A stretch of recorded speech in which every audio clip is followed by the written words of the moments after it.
What has she done to anyone in her whole life? What kind of a monster would do this?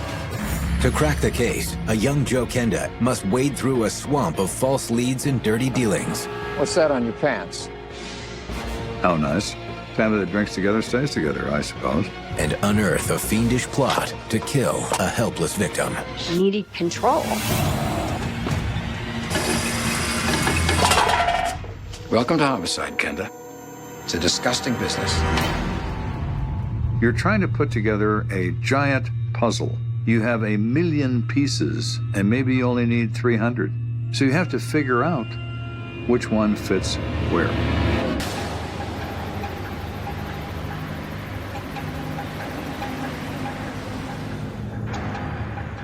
This is 1979, and Charles Jackson is driving to his grandmother's house.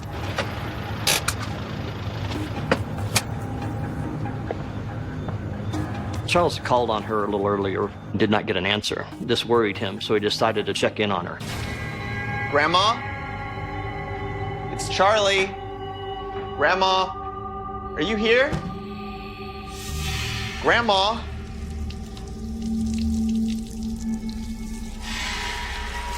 What the hell? There are dishes in the sink, and there's a faucet dripping, both of which are very unlike her. Grandma?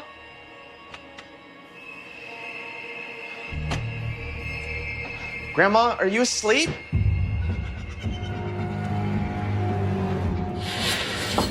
Are you here? And it's unspeakable. Oh my... Just a few miles away, rookie detective Joe Kenda is settling nicely into his new role with Colorado Springs PD. Nice job on that Intero, Kenda. Thanks, Lou. I appreciate that. You're really coming along. In late August of 1979, I was a detective in the Crimes Against Persons unit. Hey, boys. Just got a call about a body out on East Monument. Smith, you ready for another one? You got it. It's all yours. So this particular case, Lou Smith was the person assigned as the lead detective. Smith was extremely experienced and was a phenomenal detective. At that time, there were no teams, there was no organization like it turned into years later. The case came in the door. The first detective the sergeant laid his eyes on was the lead detective. Within minutes, Detective Lou Smith arrives on scene. When Smith arrives, it's the usual circus of marked units and all the chaos that goes on when you arrive at a homicide scene. Evening, Detective. Hunley, clue me in. Victim is an 85-year-old elderly female named Catherine Simpson. Heart attack? I'm afraid not. Her grandson found her inside with multiple stab wounds. The scene is pretty gruesome. All right. Well, let's take a look.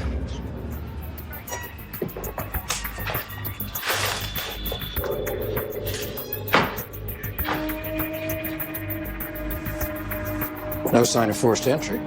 None that I can tell.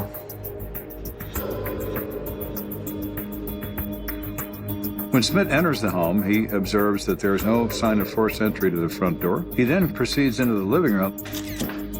This belonged to the victim? Yes, sir.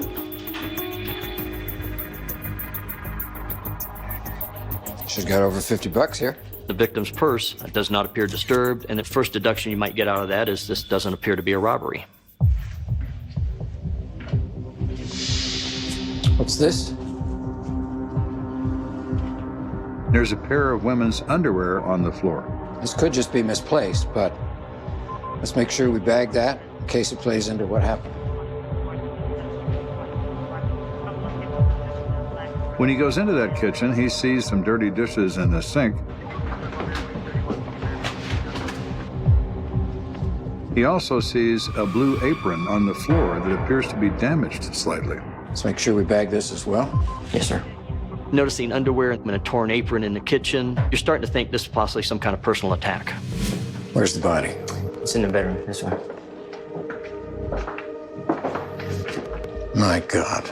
The victim had been stabbed multiple times, was laying on the bed. The likelihood of sexual assault is very great. Is that a yardstick? What the hell? She's only been dead a short period of time. Who did you say discovered the body? The victim's grandson. Oh, I think maybe I should probably speak with him. Not this way. She's been assaulted and murdered in her own home. What kind of a monster would do this?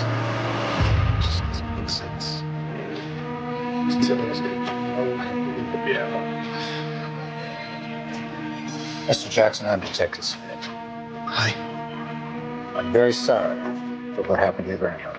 Charles is, of course, immensely distressed. He has seen what has happened to his grandmother. Can you tell me about your grandmother? Were you close with her?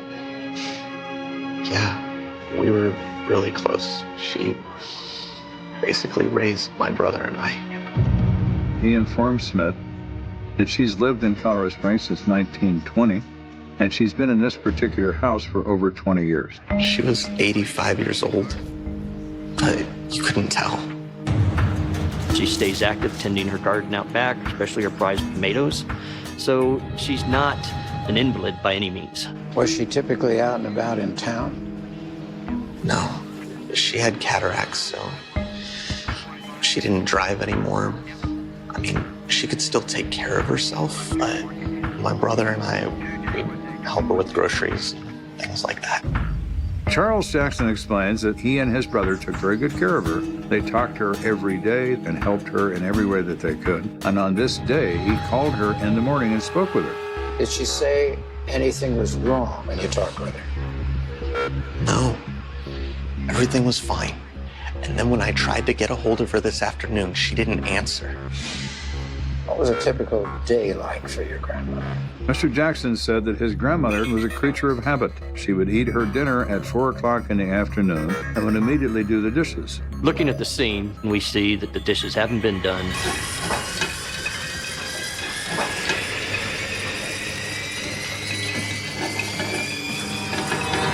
She was probably attacked while she was in the act of cleaning up, which would have been shortly after 4 o'clock that afternoon. It's shortly after 4 o'clock when she's in that kitchen, alive, and 7:30 she's in the bedroom dead. So in that 3.5-hour period, a perpetrator probably enters through the back door, and the attack progressed. Thank you for your time, Charles. And I promise we're going to find who did this to your grandmother. Thank you. How you doing? Kenda, you're just in time.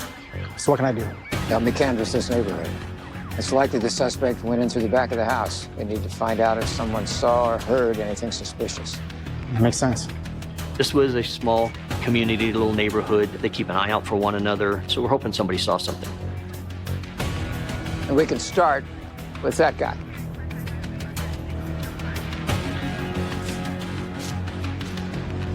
Smith looks at the house next door and sees a man sitting on the porch drinking a beer, obviously taking in the activity of the police.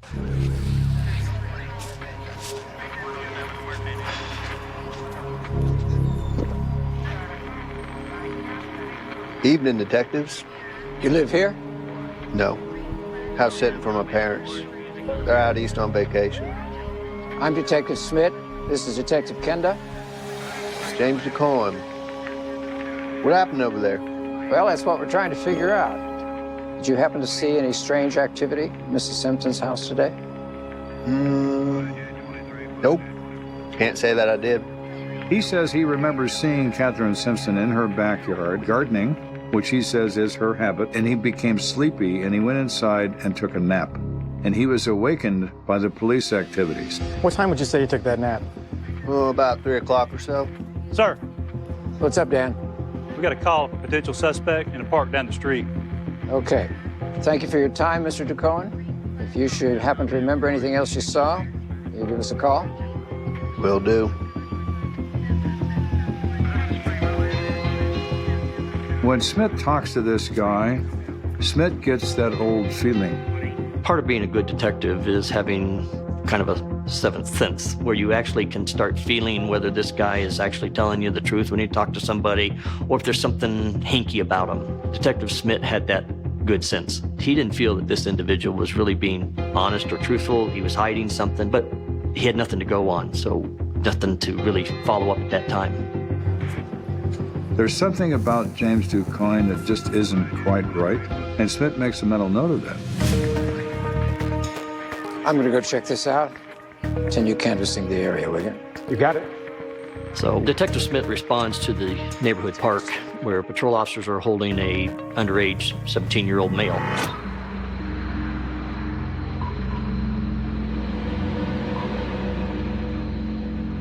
What's your name, son? Cole?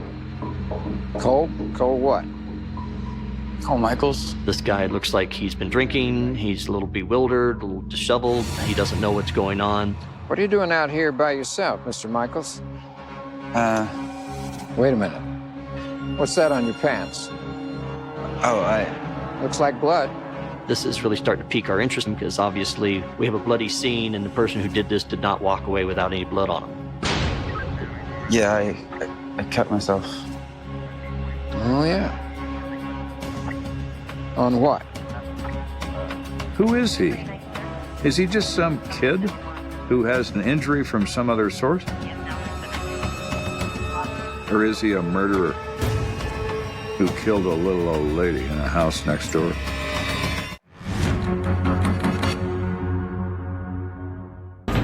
A quick records check reveals a bench warrant out for Cole Michaels' arrest. So they inform Cole he's under arrest and take him into police headquarters and question him further about this murder. I gotta be honest. That looks pretty recent to me. I got it yesterday, I swear. I wouldn't. And looking at these two wounds, they appear fresh, and it's not unlikely that when you stab somebody, even with a pair of scissors, that you're not going to get some injuries. Okay, Cole. We want to ask you some more questions, but before we can do that, your mother has to arrive. So, right now, we're going to confiscate your clothing. Okay. Come with me.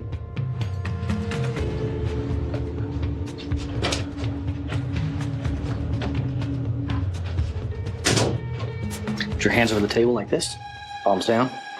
This individual was 17 years old. Flip him over.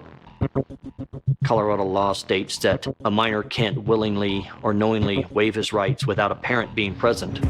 While they're waiting for the mom to show up, they are permitted to take evidence from this person. So they're taking photographs of his injuries, and they're also swabbing his hands to see what they may find in a laboratory as to what may be on his hands. Within the hour, Cole Michaels' mother arrives at the station and grants an interview with police. So you think my son is involved in a murder? Quite possibly. Cole, is he serious? Mom, I didn't do anything. I swear. For anyone who's had a teenager, this is like your worst nightmare. Your son was found sleeping on a park bench with blood on his clothing, less than 4 blocks from a murder scene, and we'd like to know why that is. You told me you were staying with your brother. It was, but he and I, Look, okay, Cole, just why don't you start by telling us exactly what happened today? Okay. This individual explained that on this particular day, he'd worked till about 3 o'clock. After work, he went out drinking with his friends till about 1 o'clock, at which time he went to the park to sleep, and that's where he was contacted. He tells Smith, I've been staying with my brother, but we got in an argument and he threw me out, and I've been sleeping in the park for the last couple of nights. So you went directly to the park after being downtown? Yeah. And you didn't stop someplace? No. And this cut on your hand? I got it at work yesterday. I must have nicked it again today. Now, this kid has an explanation for his whereabouts, but is it true? Maybe, maybe not. Smith's not going to just believe him. Detective Smith calls the lab to see if the samples taken from Cole earlier corroborate his story. Okay. Thanks for calling. And none of his samples match anything found at the crime scene. So there is nothing to connect him to this offense other than proximity, which is not enough. With his first lead a bust, Detective Smith hopes the autopsy might turn up new evidence. Okay, Doc, what you got? Well, no surprises in terms of what killed our victim. Cause of death is from internal bleeding from multiple stab wounds to the chest. We did notice something interesting regarding evidence of a sexual assault. Oh, yeah? What's that? There isn't any. What? You're kidding. That seems very odd. If you're going to tear clothing and remove underwear, what is it that you're doing? That's not what we expected. We really expected to have some biological samples to indicate sexual assault. How often do you see clothing disturbed like that and no evidence of sexual assault? Hardly ever. So maybe his attempt was disturbed by something. That's very possible. This perpetrator may have had one thing in mind, and it got changed, and in a fit of rage, he kills her, and he runs. Thank you for this, Doc. You bet. Good luck. This elderly, frail, 85-year-old woman was murdered. We have no motive. Nothing's adding up yet. The autopsy results raise even more questions about this person. Who is this? What is this?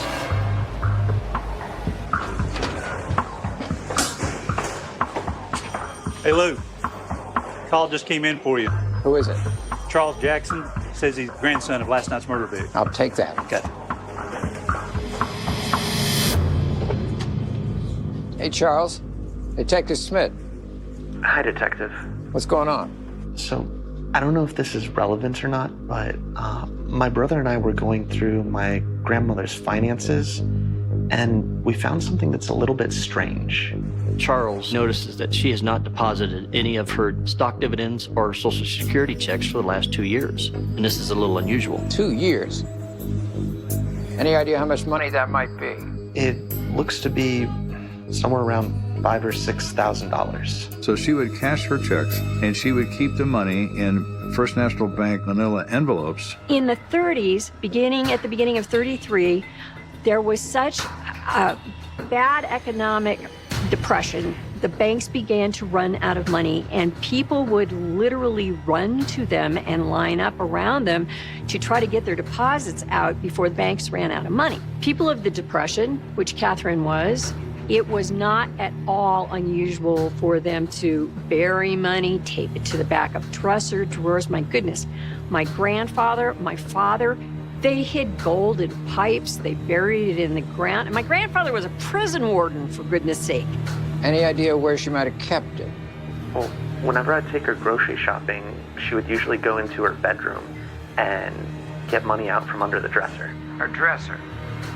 So, how does a little old lady like that stuff cash way under there? It's actually kind of funny. She would use a yardstick. Smith almost dropped the phone. He'd been wondering all along why there's a yardstick on the bed. This is actually very helpful. Thank you. Knowing that she kept money under the dresser, we had to go back and examine, and we found out that it was gone. So why look in the purse? You've got $5,000 in cash, so you don't need to look in the purse. You need to run before somebody finds you. Meanwhile, Kenda hopes that recanvassing the neighborhood can turn up new leads. Do you remember any suspicious activity over at Catherine's house? People going in and out? Myself and my partner were assisting Smith in this investigation, trying to locate witnesses. No, I was out of the house most of the day. My wife wasn't home either. Okay. What about unfamiliar faces in the neighborhood? Anything like that? I haven't seen anybody like that. But there is somebody that I've been a little worried about. And who's that? His name's Daryl. A number of people in the neighborhood have had their houses broken into recently, and I think he's the one doing it. They identified this individual as a white male in his 40s, and what they really were concerned about is that he supposedly always carries a handgun. He definitely gives me the creeps. And do you know where Daryl lives? Yeah, he's just down the street at the Blue House. Thank you for your help. Well, let's go see Daryl and see what value he may have in this case.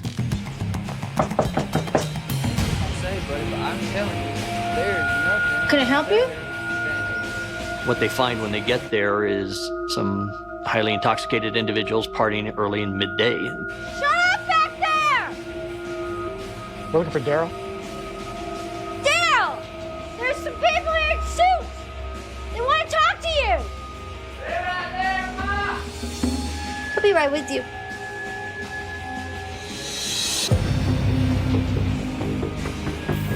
Morning, gentlemen. What can I do for you? It's not a crime to be drunk at 11 o'clock in the morning. Could he be drinking that early because he's in celebration of $5,000 coming into his possession?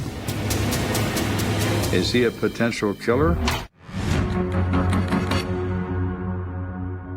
Daryl, we need you to tell us where you were yesterday afternoon. Yes, sir. I was here. What Most of the day. Doing what? You know, throwing a couple back with my mom and pop. How nice. Family that drinks together stays together, I suppose. We're here all day? Nah, I went down to the dog track around 3 or so. It's usually what I do. The dog track in Colorado Springs was a greyhound dog racing track with limited stakes gambling. It no longer exists, but at the time in 1979, it was extremely popular. Did you go there with anybody?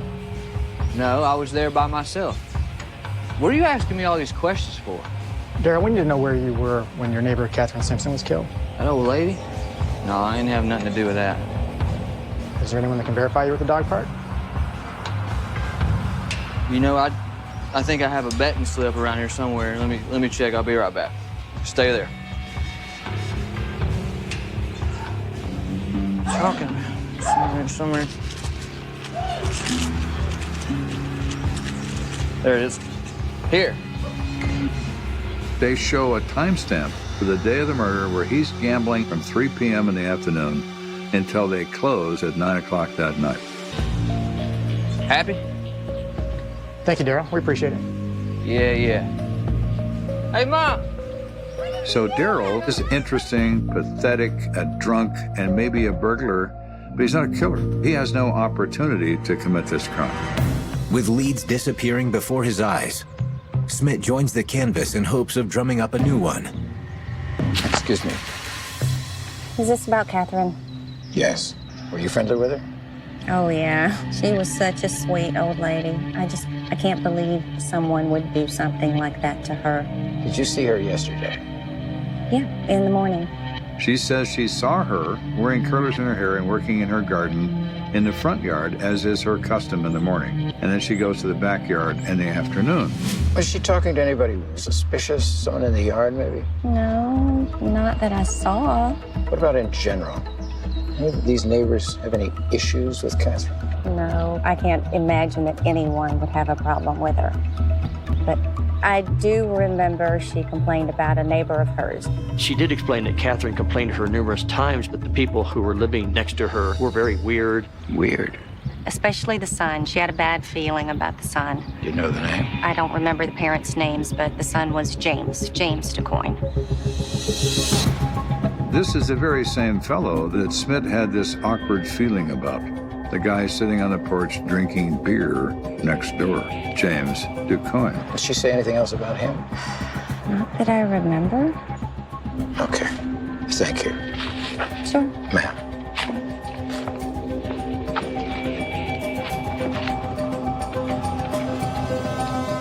Now we're getting information that Detective Smith's feelings probably were justified.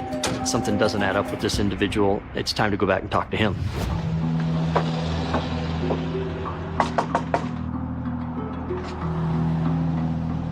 Can I help you?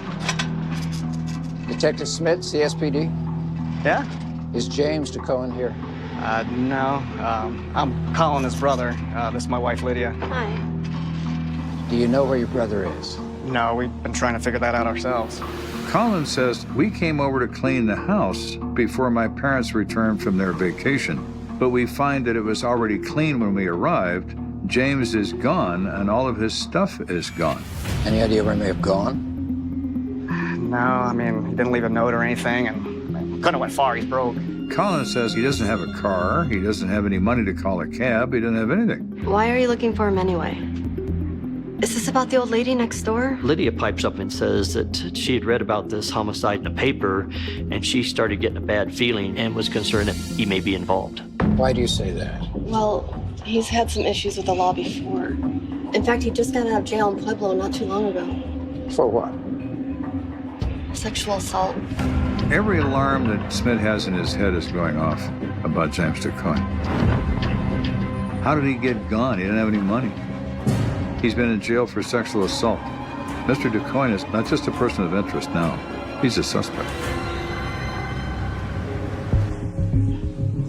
Last name is DuCoin, D-U-C-O-I-N.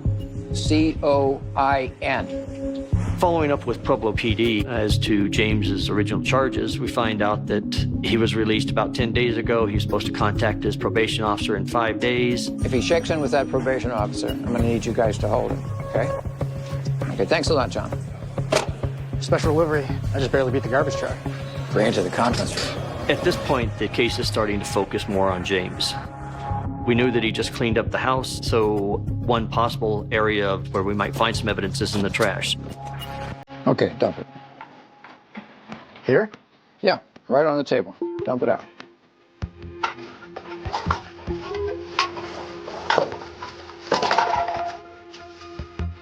Oh, man.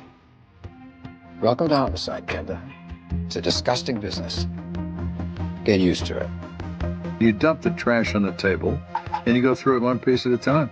Not the glamorous part of the occupation. Garbage is like hieroglyphics. You can find out a lot of stuff from garbage. Gross. Criminals aren't very bright. They tend to throw things away that might incriminate them or demonstrate their involvement in a crime. What do you got there? It's an envelope. It looks like it's been burnt. What kind of envelope? The kind you get money from a bank in. Another one right here. Well, my. Now, what are you doing with those, Jimmy? So we sit down and reason that if he has no car, how does he leave the property? He calls a cab because now he has money. So we go to the cab companies in town. I'm not seeing anything in that area on the 29th. What about the 30th? Okay, here we go. I'm seeing a pickup on East Monument around 8:45 a.m. They find out that they did pick up an individual at the residence where James was living and took him over to the area of Garden of the Gods. That's got to be him. What's the exact address where he was dropped off? I'm actually not seeing one. It looks like he was just dropped off at the intersection of Garden of the Gods Road and Nevada Avenue. He could have been going anywhere. The frustrating part of that is that was mostly small retail shops, so it's like, okay, needle in a haystack here. Yeah, we could get a canvas started in the area. It's going to take some time, but I suppose we might as well. Thank you for your help. Sure thing. While Kenda and other investigators scour Garden of the Gods for a witness, Detective Smith locates another potentially helpful source. Lucy, thank you for agreeing to see me today. No problem. While we're doing the cab thing, Smith is trying to locate any known associates. When people run, they contact people they know. So Smith finds his ex-wife. After we got divorced, I basically cut off all contact. Why was that? He couldn't control his drinking. I put up with it for a while, but then he started getting pretty violent. She said, at one point he held me at knife point for 2 hours. Said he was going to cut my throat. Oh, that's nice. Anything else? It wasn't just the violence. He was also into some pretty weird stuff, sexually. What do you mean?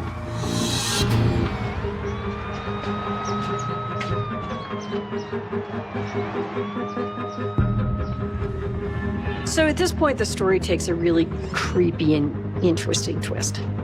She said he had taken her to one of the few hotels at that time that showed pornographic movies. And he tied her to the bed for 2 hours while he attempted to masturbate with essentially no success. So, when that would happen, would he become violent? No, he would just get really frustrated. So how does all that fit together with our crime scene? Well, we have a woman forcibly disrobed and no evidence of sexual assault. The obvious conclusion is Mr. DuCoin is not capable of sexual assault. Even though he may have the desire, he doesn't have the ability. Did you go to that motel a lot? No, he wanted to go more often, but it just weirded me out. Do you remember the name of that motel? Yeah, it's the Pink Panther over on Nevada Avenue by Garden of the Gods. Well, isn't that interesting? The day after the murder, he's dropped within a block of the Pink Panther motel by a cab driver. Lucy, I want to thank you for your time. You've been a great help to us. Of course. I'll see myself out. So Smith immediately gets in his car and heads for the Pink Panther to see if they have a record of James DuCoin getting a room. DuCoin? D-U-C-O-I-N? Nothing with the name DuCoin, but to be honest, I doubt he would have checked in under his real name. Most guys don't. What about a face? You recognize him? Oh, yeah, sure. I remember this guy. He was here a couple of nights this week.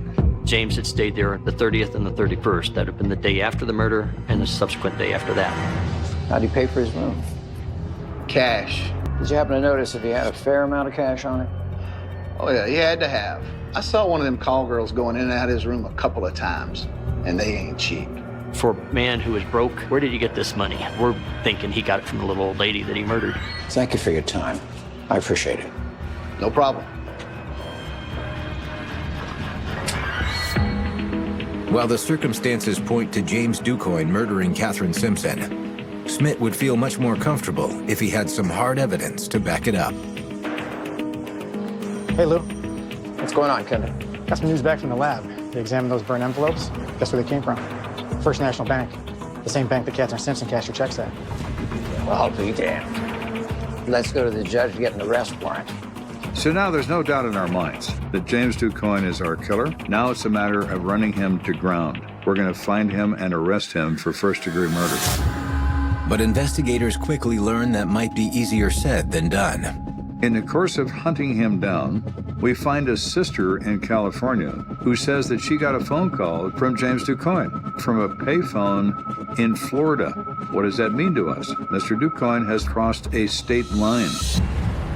But sadly, investigators fail to find James DuCoin, and the case goes cold. There are some cases that are so disgusting and so abhorrent and so violent that they don't ever go away. They just don't. And Catherine Simpson is one of those cases. It just bothered me to no end. Where are you?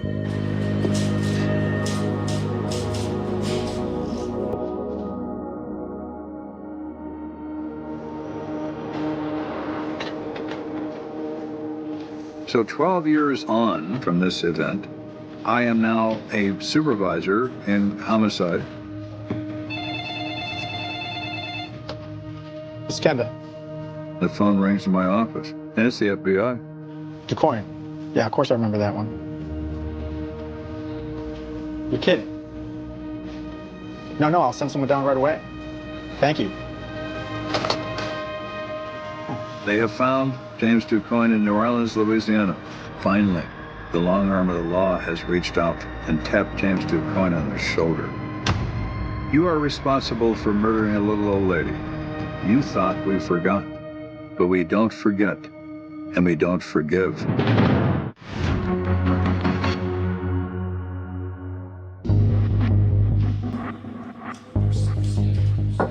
Afternoon, Lieutenant. You wanted to see me? Hey, Steve. You heard about the arrest of that cold case suspect down in New Orleans? Absolutely. Detective Smith had retired from the police department at that point, so there's no way he could get involved in it. Detective Wood was in homicide at the time, and Wood had an excellent talent for interrogation. All right. Go get yourself up to speed on the case file. Your flight leaves first thing tomorrow morning. Yes, sir. So Wood goes to New Orleans, meets up with an FBI agent. They go to the field office where DuCoin is being held. So you've already spoken with DuCoin? Briefly, right after we arrested him. And how did that come about exactly? Truthfully, he just kind of fell in our lap. We surveilled him and arrested him without issue. When the FBI found him, they did so because Mr. DuCoin had applied for an identification in the state of Louisiana. And for some reason, he used his real name, and it popped up in the FBI database.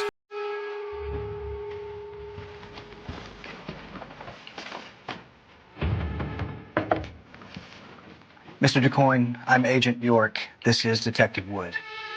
Mm-hmm. Mr. DuCoin, I was wondering if you might answer a few questions for me. About what? About a little old lady named Catherine Simpson, found murdered in Colorado Springs in 1979. I don't know nothing about that. She completely denies any knowledge of the investigation, but Detective Wood continues to work and talk to him. How did you get into her house?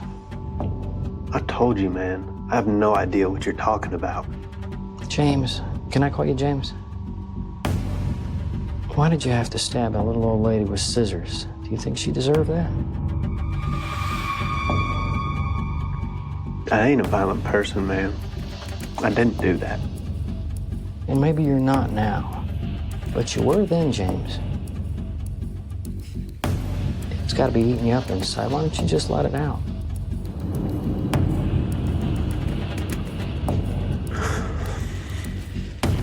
All right. The hell with it. Wood gets to him. It takes him a while, but he gets to it. You got a cigarette?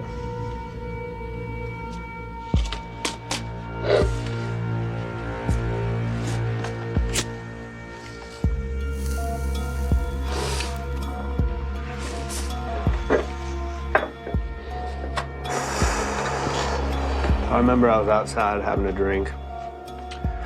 I saw the old broad putting around in her garden.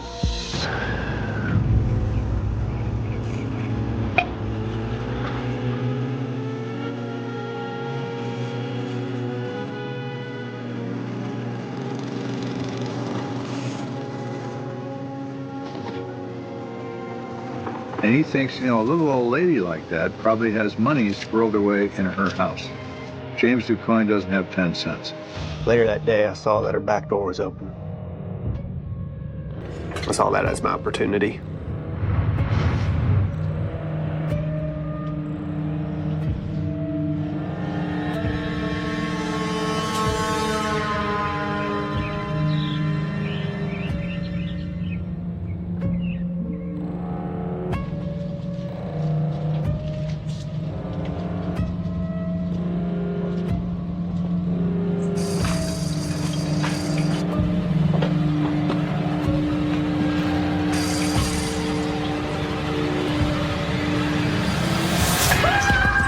Show me where the money. Please don't. And where's the money? Please don't. I got some in here. Please don't hurt me. Oh. He says she doesn't resist him. She takes him into the bedroom.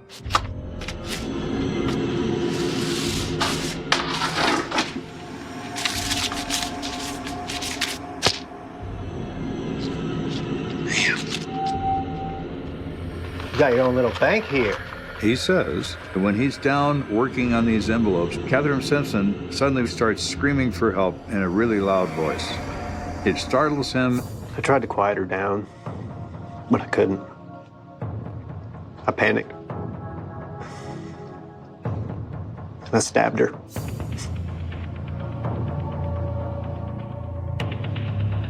Okay, James. I appreciate your honesty, but I don't feel like you're telling the whole story there. Well, that's all that I remember. If you look at his story, it's full of holes. It doesn't fit the evidence at the scene.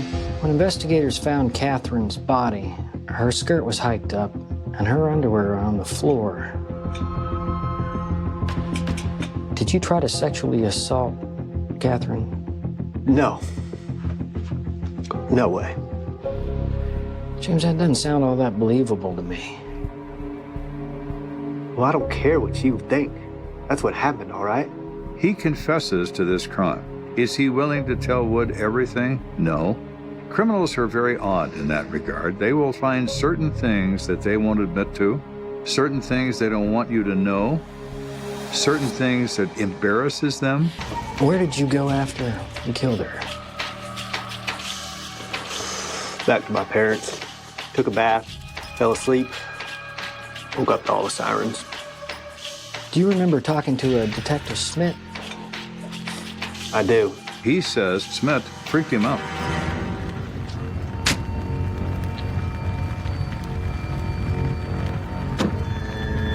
I burned all the envelopes, cleaned the place up, then I left. So he left that house the next day and stayed at the Pink Panther for 2 nights. He bought a $70 bus ticket in Colorado Springs, and then he went to Florida and stayed there for years. I eventually made my way to New Orleans under a fake name. So what made you apply for a license under your real name? I was just tired, you know. He said he stayed away from people, and he got very lonely, and he was distressed at having to lie about who he was. I couldn't take it anymore. There are some people, they won't admit it to you, but they want to be punished. They know what they did was a horrible thing, and their guilt eats away at them an inch at a time. Although Ducoin's confession leaves much to be desired, he is formally charged with first-degree murder. James Ducoin pled guilty to first-degree murder and was sentenced to life in prison. This case is an illustration of why humans are so dangerous. Hey, this little old lady, what has she done to anyone in her whole life to suffer a violent end over a little bit of money? It's insane. It is insane what people will do. And the more you see of it, the more disgusted you become. When you have a truly innocent victim, it becomes inspiring to find who's responsible.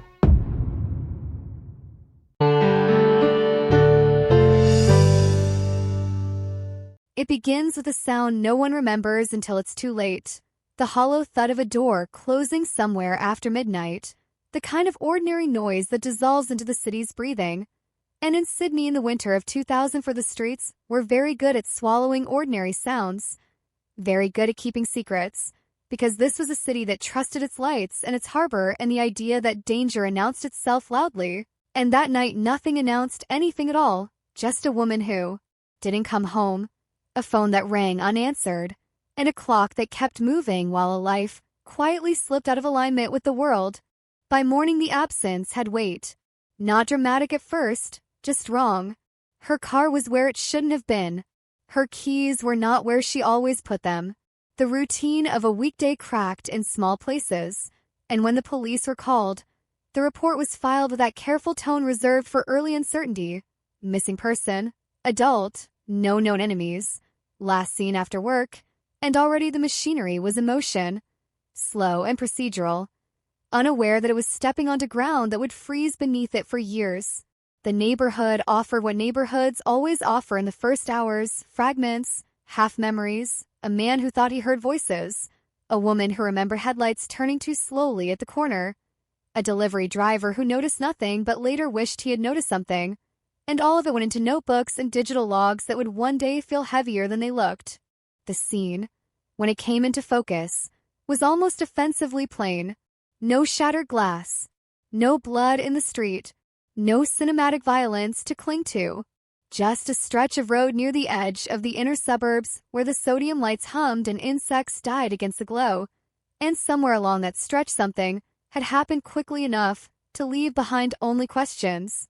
Detectives walked it again and again, shoes scuffing gravel, eyes trained for the kind of detail that matters only in retrospect. A scuffed curb, a faint mark in dirt that could have been a tire, could have been nothing. And the city kept moving around them, buses passing, joggers weaving through tape, the living brushing past the outline of the unknown. The victim's life, when laid out on a table, looked like a series of normal choices, a job that paid the bills, friends who described her as careful, family who insisted she was not reckless, not the type to vanish. And yet vanishing is exactly what she had done, leaving behind a void that investigators tried to fill with timelines and call records and the forensic whisper of cell towers. The last call pinged here. The phone went dark there. A gap opened wide enough to swallow weeks of work. They traced her steps back from the end, from the silence, from the unanswered messages that accumulated like sediment, and each trace ended at the same place, the same hour, the same thin slice of night. Sydney watched. The local news ran the photo everyone would come to know, the smile that now felt like a challenge, the eyes that seemed to ask why. Mysterious disappearance. The anchors said. Community shocked, and the word cold case hadn't arrived yet. Not officially. Not until the heat burned off and the leads thinned, but it hovered at the edges of every update, a specter waiting for time to do its work.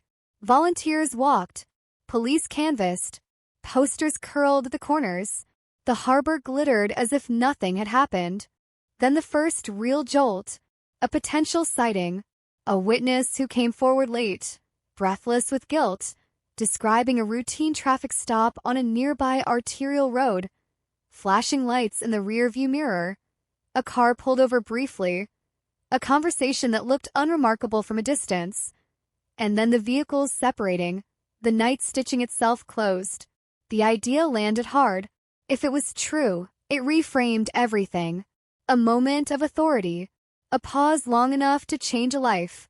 Detectives leaned in, replayed it, questioned the reliability, the distance, the timing, and for a brief, electric moment the case felt warm again, alive with possibility. Records were pulled, patrol logs examined, names circled, but routine is a master of camouflage. Hundreds of stops, dozens of officers, a system designed for efficiency, not for remembering one ordinary interaction among thousands. The lead didn't break open the case. It complicated it. The witness couldn't be sure of the make. The color shifted under streetlights, the memory bent under pressure, and slowly the excitement bled away, leaving behind a note in the file that would be read and reread, and eventually underlined by someone years later with a different set of eyes. Days became weeks. Weeks folded into months. The search widened, then narrowed, then stalled. Water was searched because water is always searched. Bushland was combed because bushland keeps what it takes. Forensics offered little comfort. No definitive trace. No clear struggle. The absence of evidence began to speak louder than any clue. And the family learned the vocabulary of endurance. Learned how to answer the same questions without screaming. Learned how to live with the sound of their own hope rising and falling with each press conference. By the end of the year, the tone changed. No longer treating as a missing person. The statement read, careful and devastating. Presumed deceased.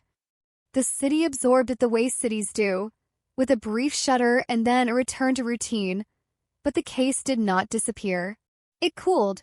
Files thickened. Shelves filled. Detectives rotated out, carrying fragments of it into other assignments, other lives, while the name remained, typed and retyped, a quiet accusation against time. And time did what it always does to unresolved violence. It smoothed the edges. It made room for theories. A stranger. A crime of opportunity. A secret life no one knew about. Each idea flared and died, leaving behind a residue of doubt. The phrase cold case entered the language officially now, spoken with a mix of resignation and promise, because cold cases are never truly dead. They're just waiting, and somewhere inside the waiting is the belief that one small thing, one overlooked detail, can still detonate.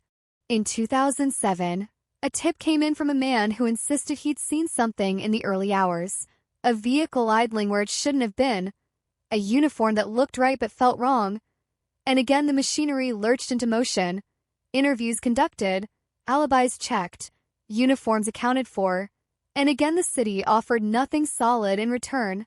Each false start left a mark on the investigators too, a fatigue that settles into the shoulders, a wariness of hope, because hope is expensive when it keeps being wrong.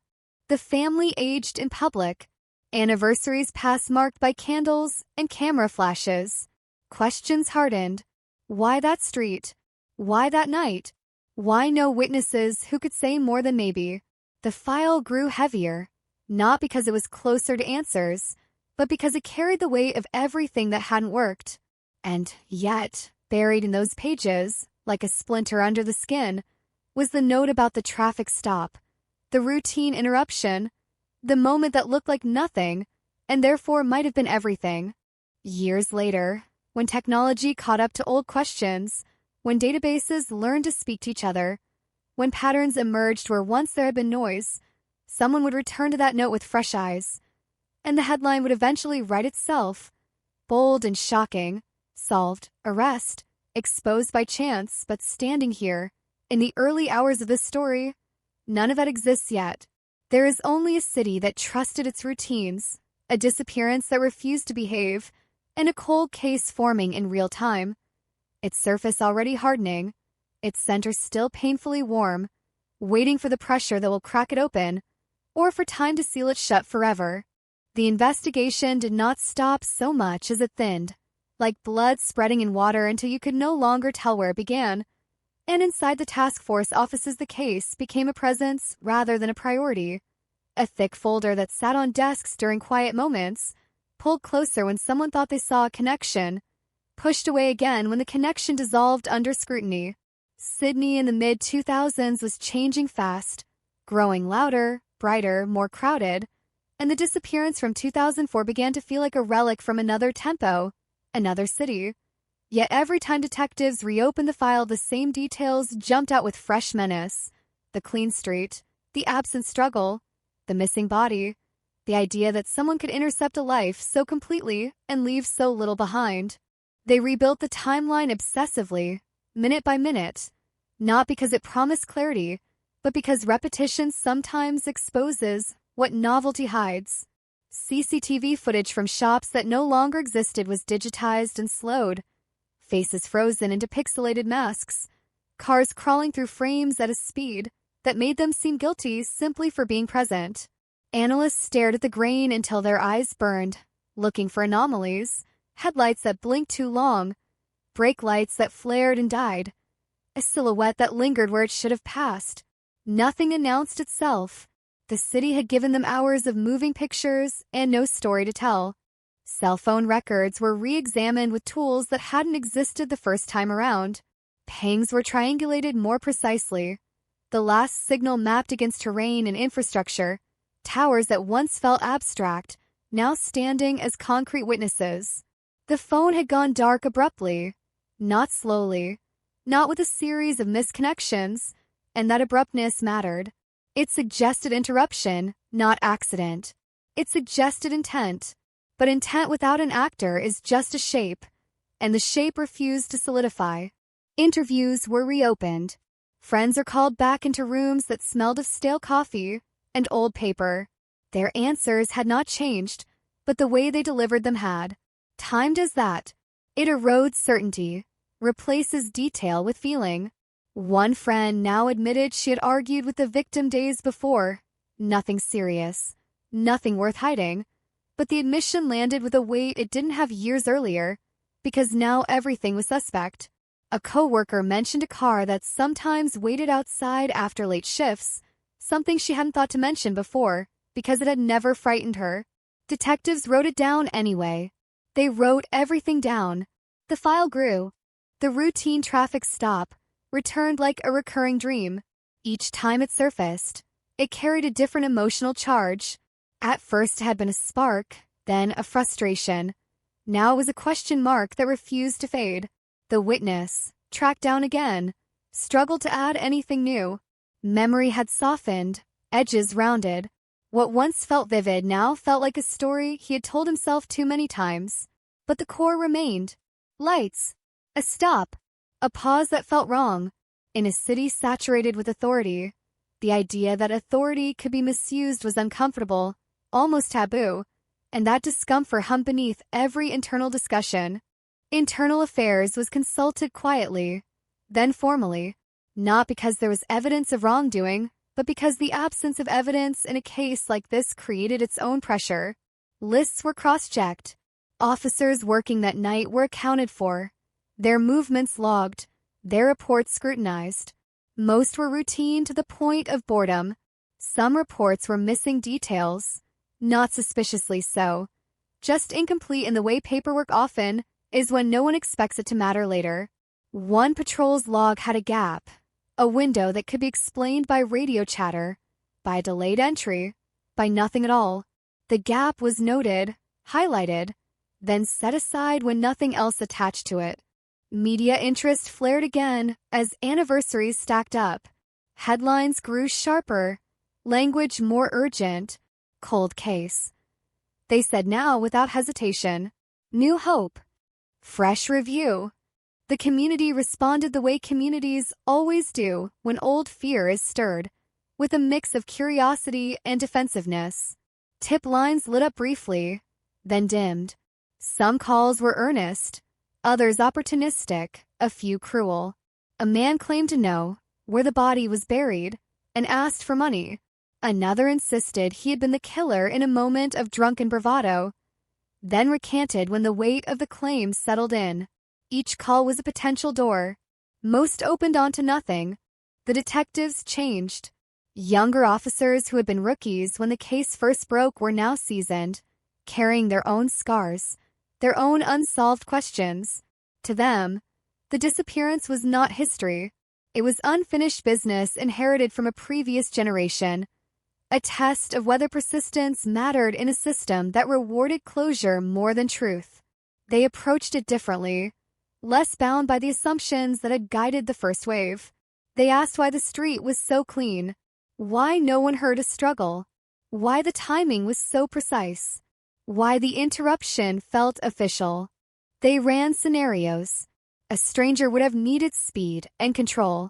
An acquaintance would have needed access and trust. An authority figure would have needed only a reason, real or fabricated. Each scenario branched into dozens of sub-questions. Each one answered with probabilities that never reached certainty. The absence of a body continued to distort everything. Without it, cause of death was a theory. Without it, motive was speculation. Without it, the case hovered in a liminal space between missing and murdered, unresolved in the most literal sense. For the family, the reviews were a double-edged blade. Every announcement reopened wounds. Every mention of progress raised expectations they had learned to distrust. They had lived through years of quiet, years where the case existed only in their own rituals of remembrance. And now the noise returned, cameras at the door, reporters asking how it felt to hope again. Hope had become complicated. Hope had learned to be careful. A breakthrough was rumored inside the department, then denied. An analyst believed she had identified a vehicle pattern that matched unsolved cases in other regions. But the match fell apart under closer inspection. A forensic consultant suggested new soil analysis techniques might locate remains in previously searched areas. But the cost was prohibitive, the terrain vast. Each almost answer left behind a residue of frustration that settled over the team like dust. And still, the routine traffic stop refused to die. It lingered in the margins of reports, in the footnotes of briefings, in the private notes detectives kept when official language felt inadequate.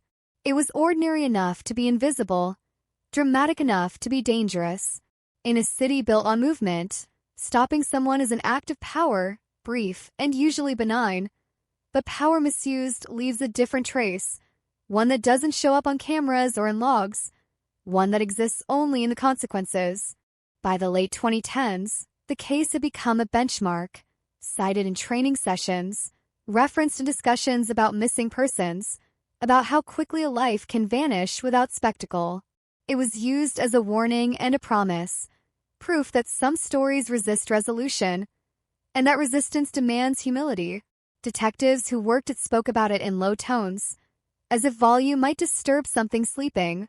Then, quietly, without press releases or headlines, a new review began, triggered not by a tip, but by a system update, a database migration that forced old records to be reconciled with new standards. Data that had once lived in separate silos now sat side by side, searchable in ways that had not been possible before. Patterns emerged not as answers, but as questions sharpened by proximity. A patrol schedule intersected with a call log. A vehicle description brushed against a maintenance record.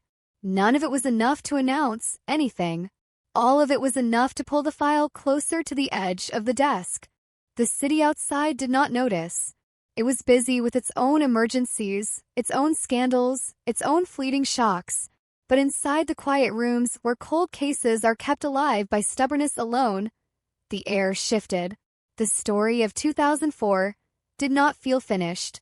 It felt like it was leaning forward, waiting for a nudge, waiting for the kind of moment that arrives disguised as coincidence, the kind of moment that turns routine into revelation.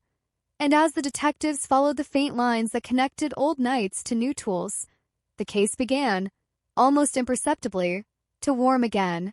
The warming was subtle at first, the way ice loosens without announcing the crack.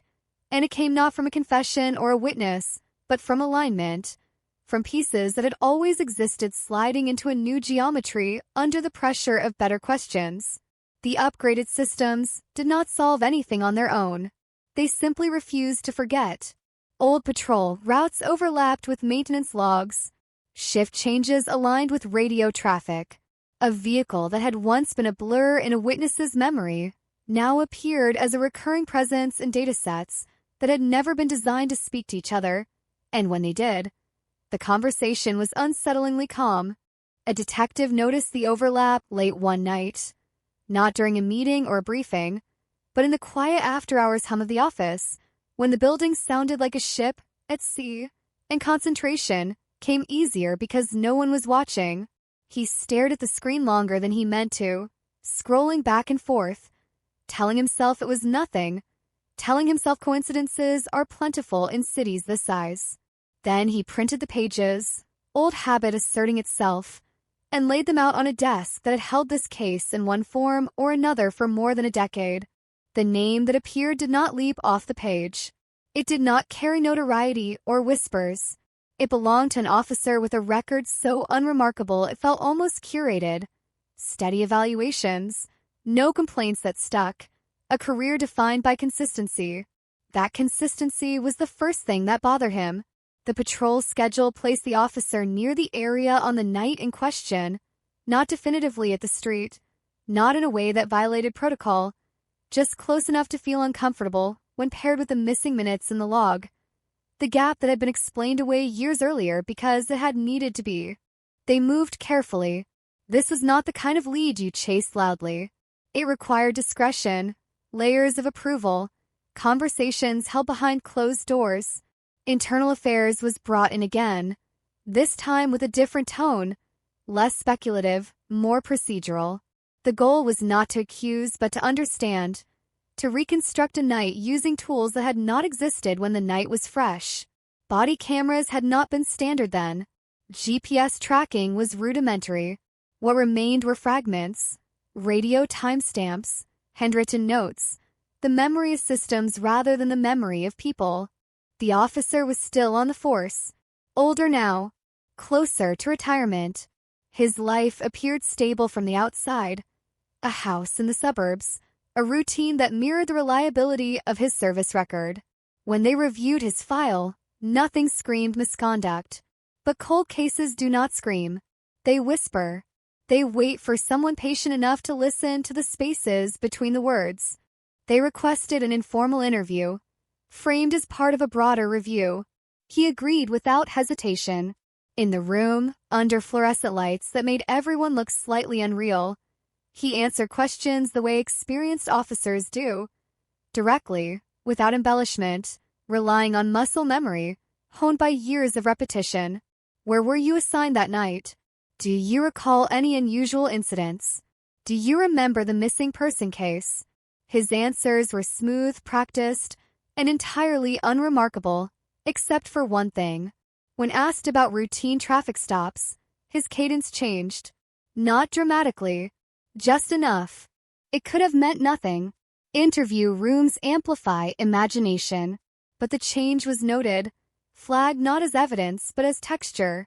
Afterward, the detective sat with the discomfort that comes from suspecting someone who understands your playbook better than you do.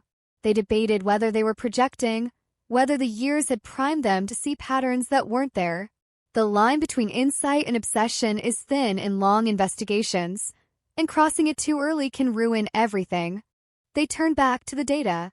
Financial records were clean. Phone logs from that era were limited but not incriminating. Then someone suggested looking sideways, not at the officer directly, but at the ecosystem around him, the vehicles he drove, the equipment assigned to him, the maintenance schedules that dictated when a car was serviced and where. It was tedious work, the kind that rarely produces headlines, but in the margins of those records, a detail surfaced that tightened the room. The patrol car assigned to him that night had undergone unscheduled maintenance 2 days later. Interior detailing noted without explanation. Interior detailing is not unusual. Cars get dirty, but the timing sat wrong. They checked similar records for other vehicles in the fleet. Patterns emerged. Some cars went months without deep cleaning. Others received attention after incidents, spills, messes documented and justified.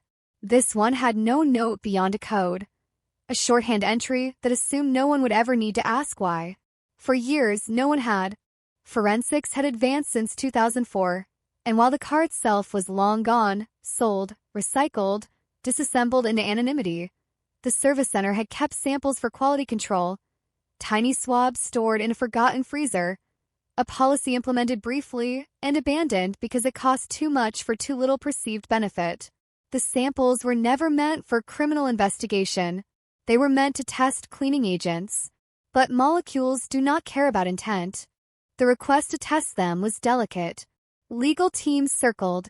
Warrants were drafted with language as precise as a scalpel. When approval came, it came quietly. The samples were thawed, cataloged, and handed to a lab that specialized in extracting meaning from fragments. Days passed, then weeks. The waiting fell heavier than it should have, because no one wanted to be the person who hoped this hard. When the results came back, they did not announce guilt. They announced possibility. Trace biological material inconsistent with the officer. Inconsistent with known passengers. Inconsistent with routine use. The sample was degraded, incomplete, but it was enough to reopen a door that had been sealed for years. The name of the missing woman entered the lab report not as a definitive match, but as a probability, a statistical ghost hovering just below certainty. The implications were seismic. Inside the department, conversation sharpened. Outside, nothing changed. The city still did not know. They needed more. Probability would not survive scrutiny. They needed corroboration, something that could bridge the gap between a statistical likelihood and a narrative a jury could follow without flinching. They went back to the street, not the way it had been in 2004, but the way it existed now, layered with years of asphalt and memory. They walked it at night, stood under the same lights, listened to the same hum. They imagined the stop, the brief assertion of authority, the moment when trust becomes leverage. They imagined compliance, the instinct to obey, to not escalate, to believe that routine is safe. It was a powerful reconstruction, but imagination is not evidence. A retired dispatcher remembered something, not clearly, not confidently, just a sense that one call that night had felt longer than it should have. A pause on the line, a voice that sounded strained. She had dismissed it then because nothing followed. Now, when she tried to remember, the memory resisted, slippery as ice. Her recollection could not be time-stamped with precision. It could not be verified. It added weight, but not mass. The officer was interviewed again, this time formally. The tone shifted. He noticed. His answers grew shorter. When confronted with the maintenance record, he shrugged, said he didn't remember, said cars were cleaned all the time. When told about the biological trace, his expression did not change, but his breathing did. Subtle, measurable. The room held its breath with him. He requested a lawyer. The interview ended. Outside, the detective sat with the familiar frustration of being close and still far. Cold cases teach patience, but proximity tests it. They had enough to believe they were no longer chasing a shadow. They did not yet have enough to touch it. Legal strategy took over. Warrants expanded. Personal vehicles were examined. Old storage units searched. Nothing conclusive surfaced. The absence of a body continued to haunt every step. A missing anchor that allowed doubt to drift freely.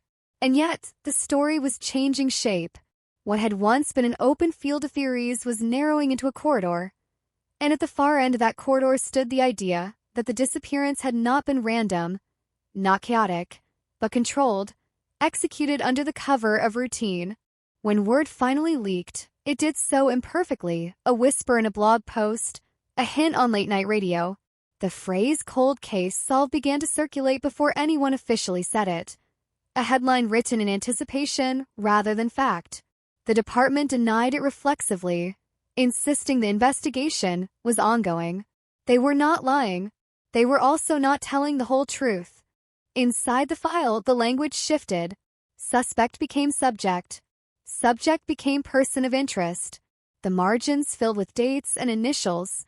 Decisions made by committees aware that history would judge them not just on what they found, but on how they found it.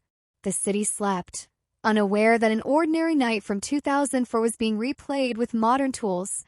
Their routine traffic stop was no longer an abstraction, but a focal point. and that the distance between cold and solved was shrinking, not with a bang, but with the slow, relentless pressure of details refusing to stay buried. Pressure changes people before it changes outcomes. And in the weeks that followed the second interview, the pressure settled over the investigation like a low ceiling, compressing every conversation, every decision, every hour spent waiting for a phone to ring. The officer returned to duty, but not to routine. Colleagues noticed the difference immediately.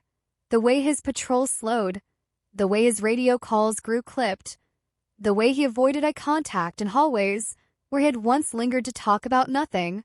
None of it was proof. All of it was signal. In an institution built on patterns, deviations matter. Surveillance began without ceremony. Legal, authorized, methodical. Not the kind that follows someone through the streets with obvious tails, but the kind that lives in metadata and observation logs, that measures behavior against baseline and watches for drift. He drove the same routes. He shopped at the same stores. He visited the same gym. Normality, performed with care, can look convincing until it becomes too perfect, until the effort shows through the seams. Investigators watched for cracks and found mostly discipline, the kind that suggests a man accustomed to control. The family was informed that the case had shifted, not solved, not even close, just moving, a word chosen for its neutrality. They heard hope in it anyway. Hope has a way of slipping past careful language. For them, every development carried the weight of all the years that had come before, every promise broken by time, every headline that faded without resolution. They listened, nodded, asked careful questions, and afterward returned to lives shaped by absence, trying not to imagine too much. Inside the task force, debate sharpened. Some believed the evidence was converging fast enough to justify an arrest. Others warned that haste would be fatal, that a case built on inference and probability would collapse under cross-examination, that the absence of a body would become a canyon the defense could shout across. They argued late into nights that blurred into mornings, voices low, coffee bitter. The file opened between them like a witness that refused to speak clearly. They revisited the witness who had mentioned the traffic stop, this time with context, not accusation but gravity. He listened, older now, slower, and tried again to reach back through memory. The street, the lights, the sense that the stop was wrong. When shown photos of patrol cars from that era, his finger hovered, uncertain, then landed on one. It felt right, he said. But feeling right is not the same as being right, and the detectives knew it. They documented it anyway. Cold cases are built from maybe stitched together with patience. A forensic accountant joined the review, not because money had been a motive, but because money leaves trails where people think there are none. They combed through years of records, looking for stressors, unexplained debt, sudden changes. They found none that mattered. Stability, again. A life that did not advertise fracture. The absence of motive became its own kind of provocation, because crimes of control do not require financial desperation, only opportunity and belief. The lab was asked to go further, to squeeze more certainty from the degraded sample than it had ever been designed to yield. New techniques were applied, risk assessed, margins calculated.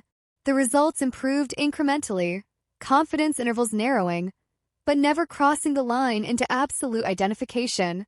Science, like memory, has limits, and those limits loomed large over strategy meetings where legal language fought statistical reality.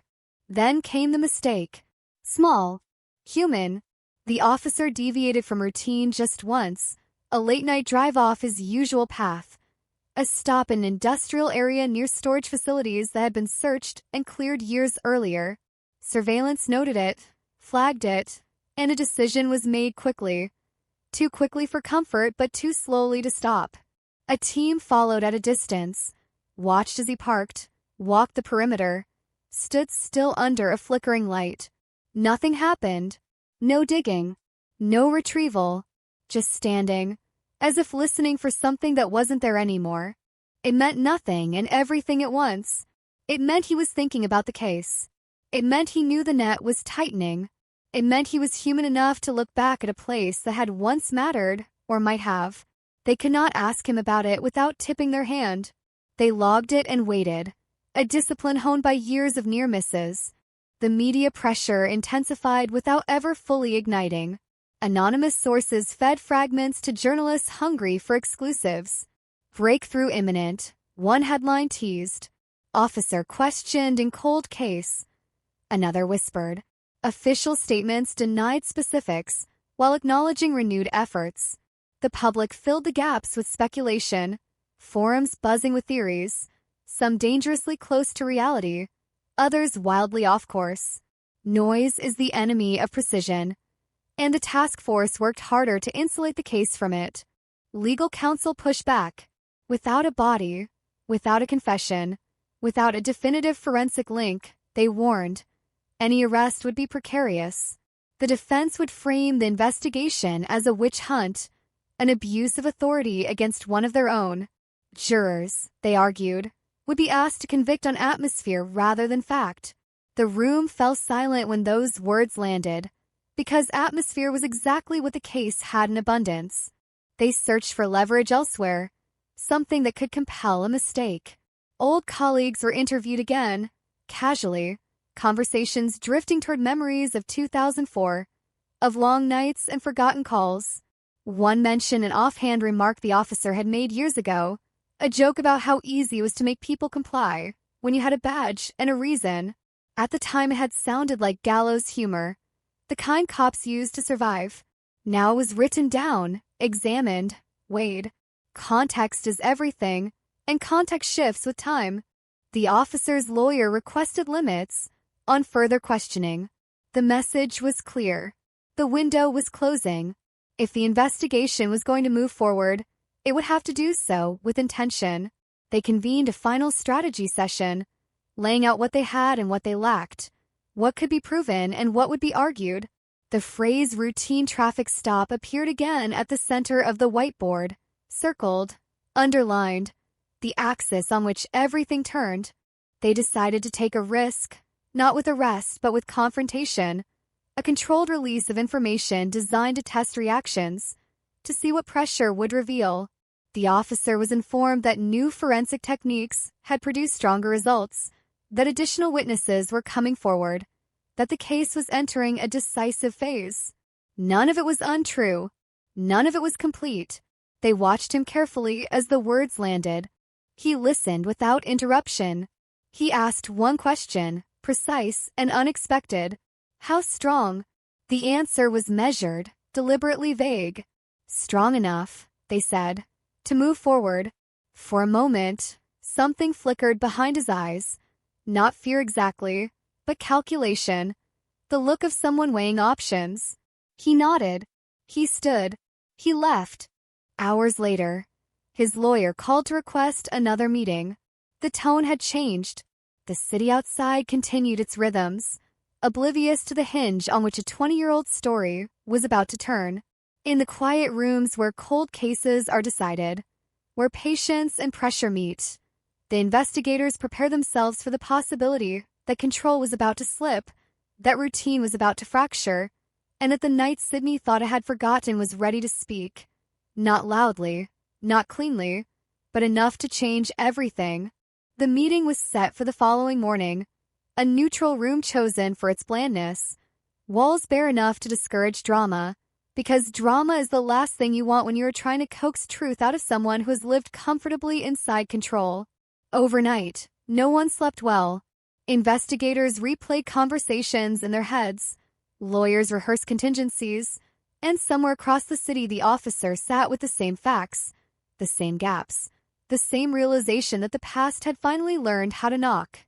When he arrived, he looked composed in the way only practiced people can, the posture of a man who had spent a career mastering rooms like this. His lawyer took a seat beside him, briefcase placed carefully at their feet, a subtle assertion of readiness. The introductions were brief. There was no small talk. The temperature of the room dropped as the first document slid across the table. Not evidence in the strict sense, but a synthesis, a story told through dates and movements, a reconstruction of a night that had been allowed to dissolve into rumor and grief for too long. They did not accuse. They described. They spoke about routine traffic stops, about authority and compliance, about how quickly ordinary moments can become irreversible. They mentioned the maintenance record without emphasizing it, the biological trace without naming it definitively, the witness without overstating his certainty.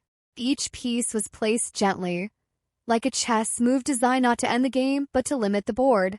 The officer listened. His lawyer watched the detectives more closely than the documents, measuring intent, searching for overreach. When the questions came, they were open-ended, invitations rather than traps. He answered at first with the same controlled cadence, acknowledging the night, the shift, the generalities of patrol. Then the questions narrowed, the frame tightening almost imperceptibly, until the night was no longer a blur but a sequence, and sequences demand precision. He paused. It was the first real pause of the morning, long enough to register, short enough to deny. He asked for water. It arrived. He drank slowly, buying seconds the way people do when they are deciding whether to step forward or back. When he spoke again, his voice was steady, but the words had shifted. He no longer spoke about routine in general. He spoke about that night as if it had weight. He admitted to making a stop. Not the stop. A stop. He said it had been unremarkable. A vehicle matching a vague description. A conversation that ended without incident. He could not recall the driver clearly. He could not remember why no citation was issued. Time, he said, erodes detail. The detectives nodded. They agreed. Time does erode detail. Sometimes it erodes it selectively. They showed him the witness's statement, carefully anonymized. He leaned forward to read, eyes scanning faster than his breathing. When he finished, he sat back and exhaled. His lawyer shifted, sensing the room tilt. The officer said the witness must be mistaken. Streetlights distort memory. People want to be helpful. The familiar defenses arrived on schedule. Then they mentioned the gap in the log. Not accusatory. Curious. A missing entry that could be nothing. He shrugged, said logs were imperfect, radios glitchy. The lawyer nodded, satisfied, but the detectives did not move on. They asked about the interior detailing, the unscheduled cleaning, the code without explanation. For the first time, irritation flashed. He said he had no control over maintenance. He said he barely noticed when cars were cleaned. The lawyer interrupted, reminding everyone of the limits of speculation. The detectives acknowledged the reminder and complied, pivoting smoothly, the way people do when they know the long game. They asked about stress, about 2004, about how it felt to work nights in a city that never fully sleeps. The officer relaxed slightly, talking now, filling space, returning to safer ground. This was familiar territory. This was control regained. They let him talk. They let him build momentum. Then they asked about the industrial area, the late-night visit, the flickering light, the standing still. There it was, the fracture, small but unmistakable. He denied it first, reflexively, then corrected himself, saying he might have driven through, couldn't recall, had no reason to stop there. His lawyer leaned in, whispering. The officer nodded, adjusted his answer, retreated into vagueness. The meeting ended without resolution, exactly as planned. No confession, no arrest, just pressure applied, and information gathered. As he left, he looked back once, a glance that lingered on the table as if something had been left behind. Outside, the day moved on, commuters unaware that a cold case had just exhaled. That afternoon, the decision was made to escalate quietly. Search warrants expanded again, this time focused on digital remnants rather than physical spaces. Old devices were sought, backups, forgotten accounts. In 2004, data was clumsy, scattered. By now, it was a fossil record waiting to be excavated. The officer's consent was not required. The law had a long memory.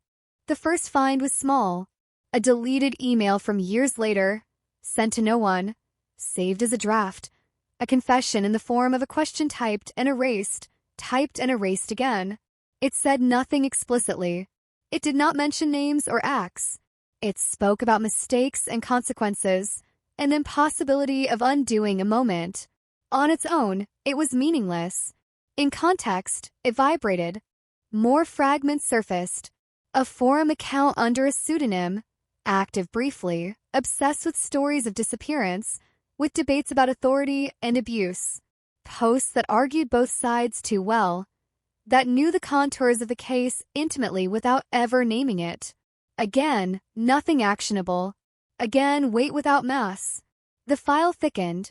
The lab called with an update, a refinement. The probability had increased. Not certainty. Closer. Enough to matter in conversations that had previously stalled. The family was informed again, this time with more specificity. This time with a warning that progress can be painful. They listened, hands clasped, faces practiced in restraint. They asked if there would be an arrest. The answer was honest. Not yet.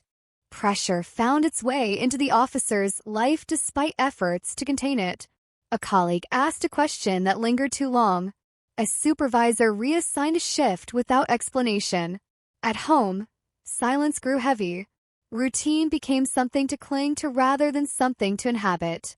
Control, once effortless, now required maintenance. And then came the mistake that no one could plan for. A routine traffic stop, years after the fact, conducted by another officer on another street, in another suburb. The officer in question was not involved. He was not even on duty. But the stop triggered something. He called his lawyer within minutes, voice tight, asking questions that made no sense without context. Why would they reopen this? How strong was the evidence now? How long could it take? The lawyer listened, puzzled, then concerned. He called the task force. He asked what had changed. The answer was simple. Nothing. Not officially. The call ended with silence on both ends, the kind that says more than words. That night, surveillance noted movement again, not to the industrial area this time, but to the harbor, to a place where water meets concrete and secrets feel lighter because they can be imagined drifting away. He stood at the railing for a long time, hands gripping metal worn smooth by years of anonymous reflection. He did not throw anything. He did not jump. He simply stood, breathing, as if rehearsing an ending that refused to arrive. By morning, the decision had crystallized. The risk of waiting now outweighed the risk of acting. The case would not get cleaner. It would only get older. Warrants were prepared with urgency sharpened by restraint. An arrest was authorized, not as a victory lap, not as a headline, but as a necessary step into uncertainty. When the knock came, it was early, deliberate, unmistakable. He answered the door in plain clothes, eyes flicking once to the street behind the officers. The way people do when they know the world is about to change shape. The words were spoken calmly. He did not resist. As cuffs closed around wrists that had once applied them to others, something shifted. Not triumph, not relief, but gravity. The sense that a story long suspended had finally begun to fall. The city woke to the news in fragments. Officer arrested. Cold case movement. Routine traffic stop under scrutiny. The headlines raced ahead of the facts, filling gaps with certainty that the investigation itself did not yet possess. Inside the task force, there was no celebration. There was only the knowledge that the hardest part had just begun. That arrest is not resolution. That truth does not always emerge cleanly even when pressure is finally applied. In a small room, under the same fluorescent lights, the officer sat again, now without the buffer of freedom, now with the weight of decades pressing down. The voice recorder clicked on. The first question was asked. He closed his eyes just for a moment, and when he opened them, the room leaned forward, because cold cases do not end with a bang. They end with a reckoning, slow and uneven, and this one, after 20 years of waiting, had finally reached the point where routine could no longer protect it. The recorder's red light glowed steadily, indifferent to history, and in that glow the officer seemed smaller, not diminished by fear but compressed by time. A man finally forced to sit inside a night he had spent 2 decades keeping at arm's length. The first questions were procedural: name, date of birth, understanding of rights, the ritual that anchors chaos and structure. And he answered them without protest, voice level, eyes forward, as if muscle memory alone could carry him through what intellect no longer could. Silence followed, deliberate and heavy. Interrogations are often imagined as confrontations, but the real work happens in the gaps, in the space where a suspect waits for the next move and begins to hear his own thoughts too clearly. The detectives let the silence stretch until it became uncomfortable, until it demanded to be filled. When he spoke, it was not to confess, not yet, but to assert control, asking what evidence they thought they had, framing the conversation as a negotiation rather than an inquiry. They did not answer directly.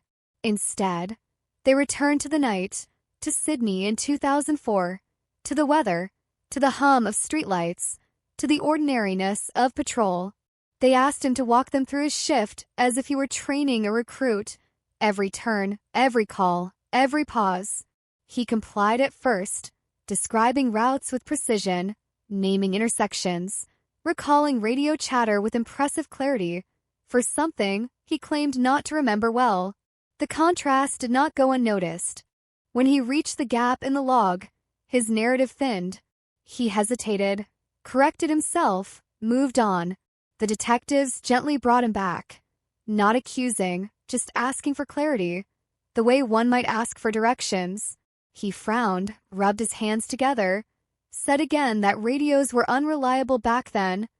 That paperwork slipped. They nodded. They agreed. Then they asked why that particular gap aligned so neatly with the last known movement of the missing woman's phone. His jaw tightened. The room seemed to contract. He looked at the recorder for the first time, as if noticing it anew, then at the detectives, measuring whether this was the moment he had feared or the one he could still manage. He said coincidences happen. Cities create overlap. People want patterns because patterns feel safer than randomness. They change tack.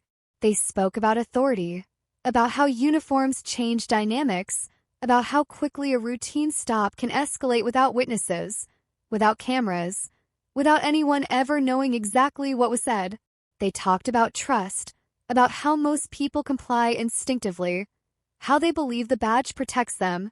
The officer listened, eyes narrowing slightly, a flicker of recognition passing across his face before he masked it. Then they introduced the lab results again, this time with updated language, firmer probabilities, clearer explanation of how trace material survives cleaning, how it embeds in fabric and foam, how even meticulous detailing cannot guarantee erasure. They did not say her name. They did not need to. The absence of it was louder than any accusation. He leaned back, exhaled through his nose, and laughed once, a short, humorless sound that startled even him. He said science can say anything if you ask it the right way. He said probabilities are not truth. He said juries misunderstand numbers. The lawyer was not there now to reinforce those points. They hung in the air, unanchored. The detectives let him talk himself into a corner, not with pressure but with patience. They asked about the industrial area again, about standing under the light, about what draws someone back to a place long after it has ceased to be relevant. He said sometimes you revisit old patrol routes out of nostalgia. He said sometimes places just stick in your head. The answers were plausible. They always were. Plausibility had kept him safe for 20 years. The shift came quietly, not with a raised voice or a slammed fist, but with a photograph placed on the table, face down at first, then turned over. It was not the victim. It was a picture of the street, taken recently, layered with time but still unmistakable. The same curb, the same bend, the same light. He stared at it longer than necessary. His breathing changed again, shallow now, measured, as if he were counting. He asked why they were doing this. The question landed raw, stripped of strategy.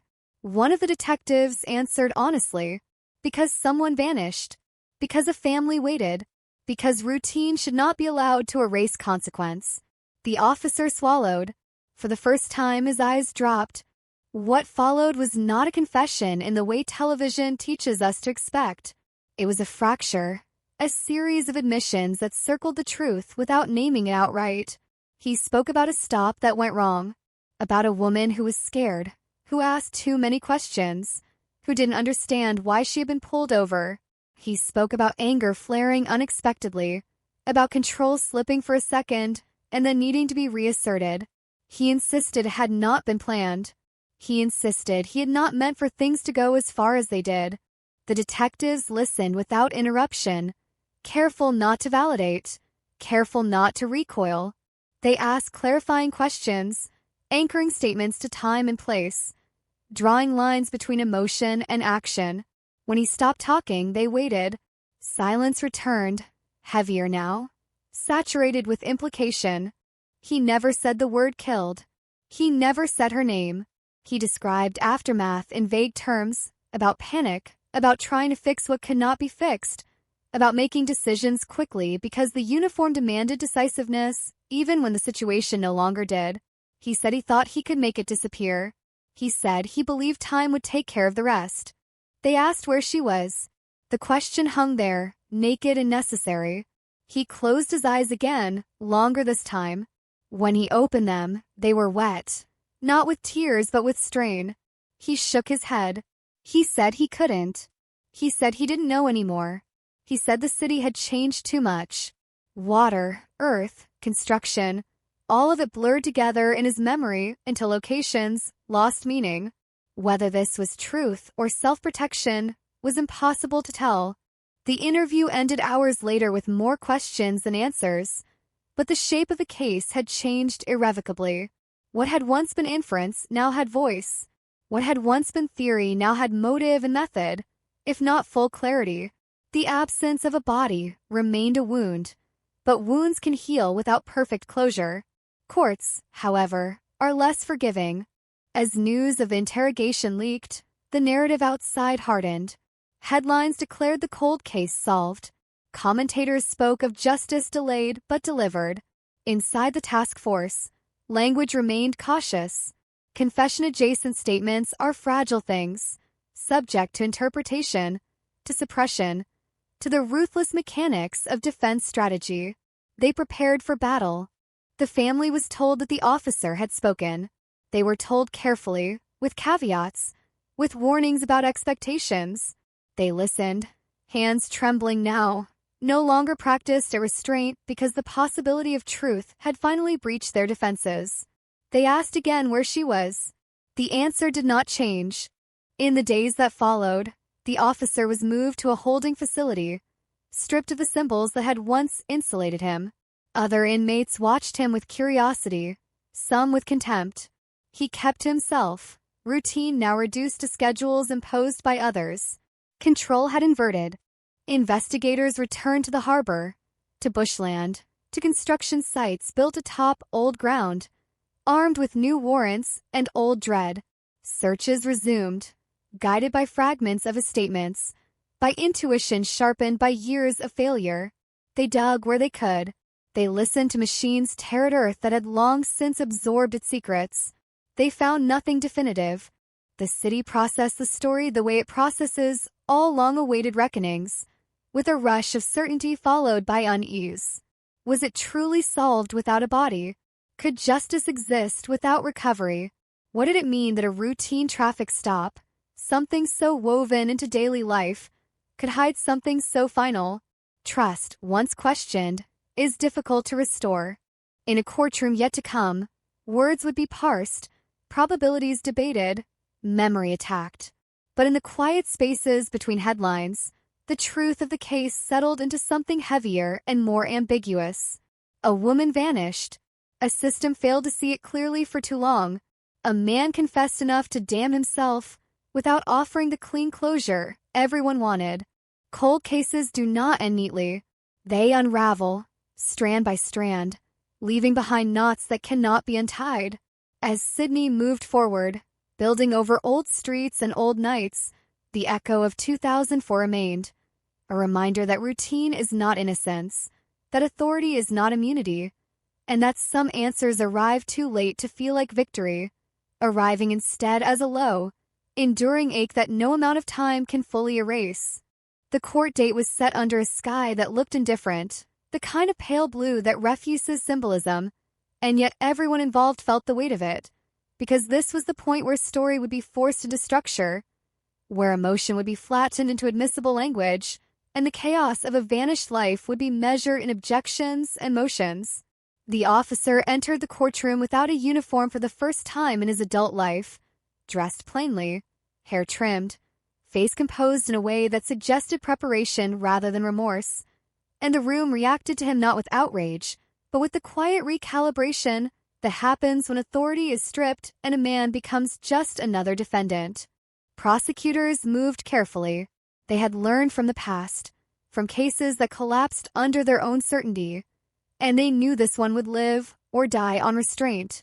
There was no body to display, no definitive cause of death to outline, no physical scene preserved in amber. What they had instead was a mosaic, fragile pieces held together by narrative discipline and the hope that jurors would accept coherence where completeness was impossible. The defense knew this too. They smiled politely, confident in the gaps, ready to widen them. Pretrial motions dominated the early days, arguments about what could be said, what could be shown, what the jury was allowed to hear. The defense attacked the interrogation, framing it as coercive, suggesting that fatigue and pressure had produced statements that sounded incriminating but proved nothing. They questioned the forensic probabilities, insisting that degraded samples and statistical language were invitations to misunderstanding rather than truth. Each motion was a reminder that cold cases age in two directions at once, gaining context while losing clarity. The judge ruled with caution, allowing some statements, excluding others, slicing the story into pieces that fit the rules, but not always the truth. The prosecution adjusted, rethreading their narrative through the openings that remained. They emphasized behavior, opportunity, the misuse of authority. They avoided grand claims, opting instead for accumulation, trusting that weight could substitute for a single crushing blow. When testimony began, the courtroom settled into a rhythm that felt almost ritualistic. The witness who had seen the traffic stop took the stand, older now, voice unsteady but resolute. He described the lights, the pause, the feeling that something was off. The defense dismantled his certainty methodically, highlighting inconsistencies, the unreliability of memory, the ease with which suggestion reshapes recollection over time. The jury watched, pens moving, faces neutral, absorbing the tension between experience and precision. Experts followed. Forensic analysts explained probability in careful language, analogies chosen to clarify rather than impress. They spoke about trace evidence, about how material persists despite attempts to remove it, about confidence intervals that narrow but never close. The defense countered with their own experts, voices smoother, language firmer, casting doubt not by disproving but by reframing. Science, they argued, is not a verdict. The family sat through it all, day after day, listening to strangers debate the reality of a life they knew intimately. They learned to keep their faces still, to receive evidence without reacting, because reaction would be interpreted, judged, possibly weaponized. Grief became something they carried privately, a weight held in the chest while the public story unfolded around them. The officer testified on his own behalf, a calculated risk that spoke volumes about his confidence.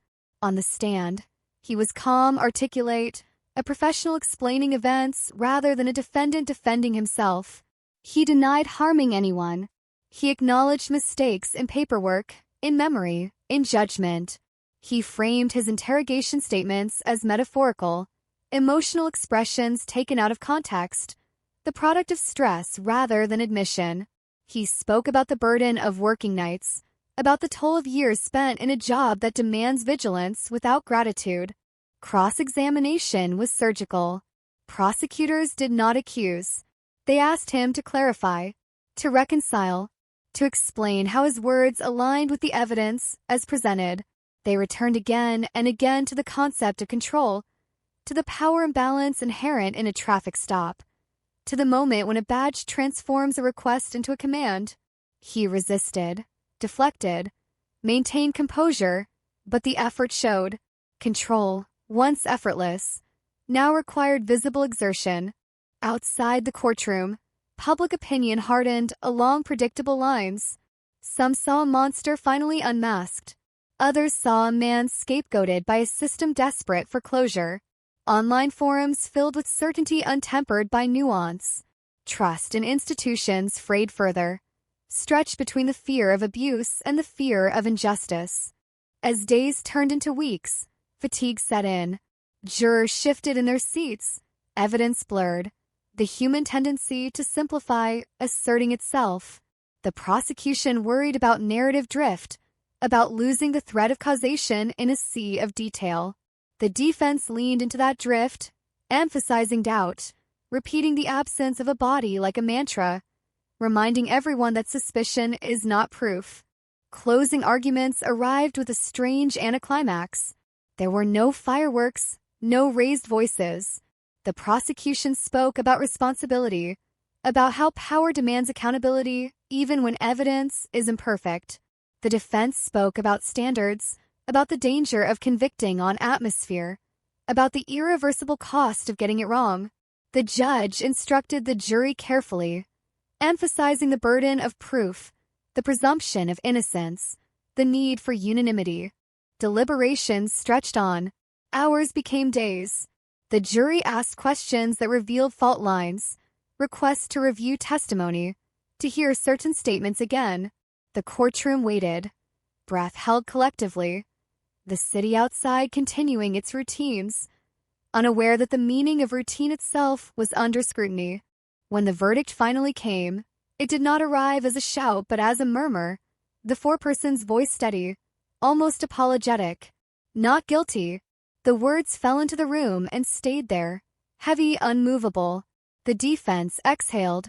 The officer closed his eyes briefly, then opened them, face composed, control reclaimed in public if not in private.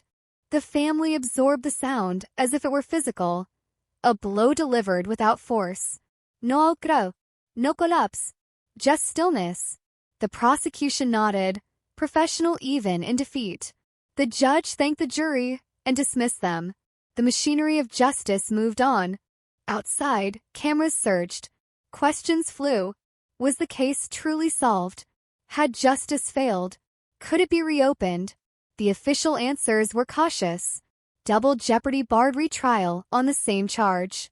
The cold case, declared solved in headlines, now hovered in a limbo more complex than before, resolved in court but unresolved in conscience. The officer walked free that day, not vindicated so much as released. His career was over.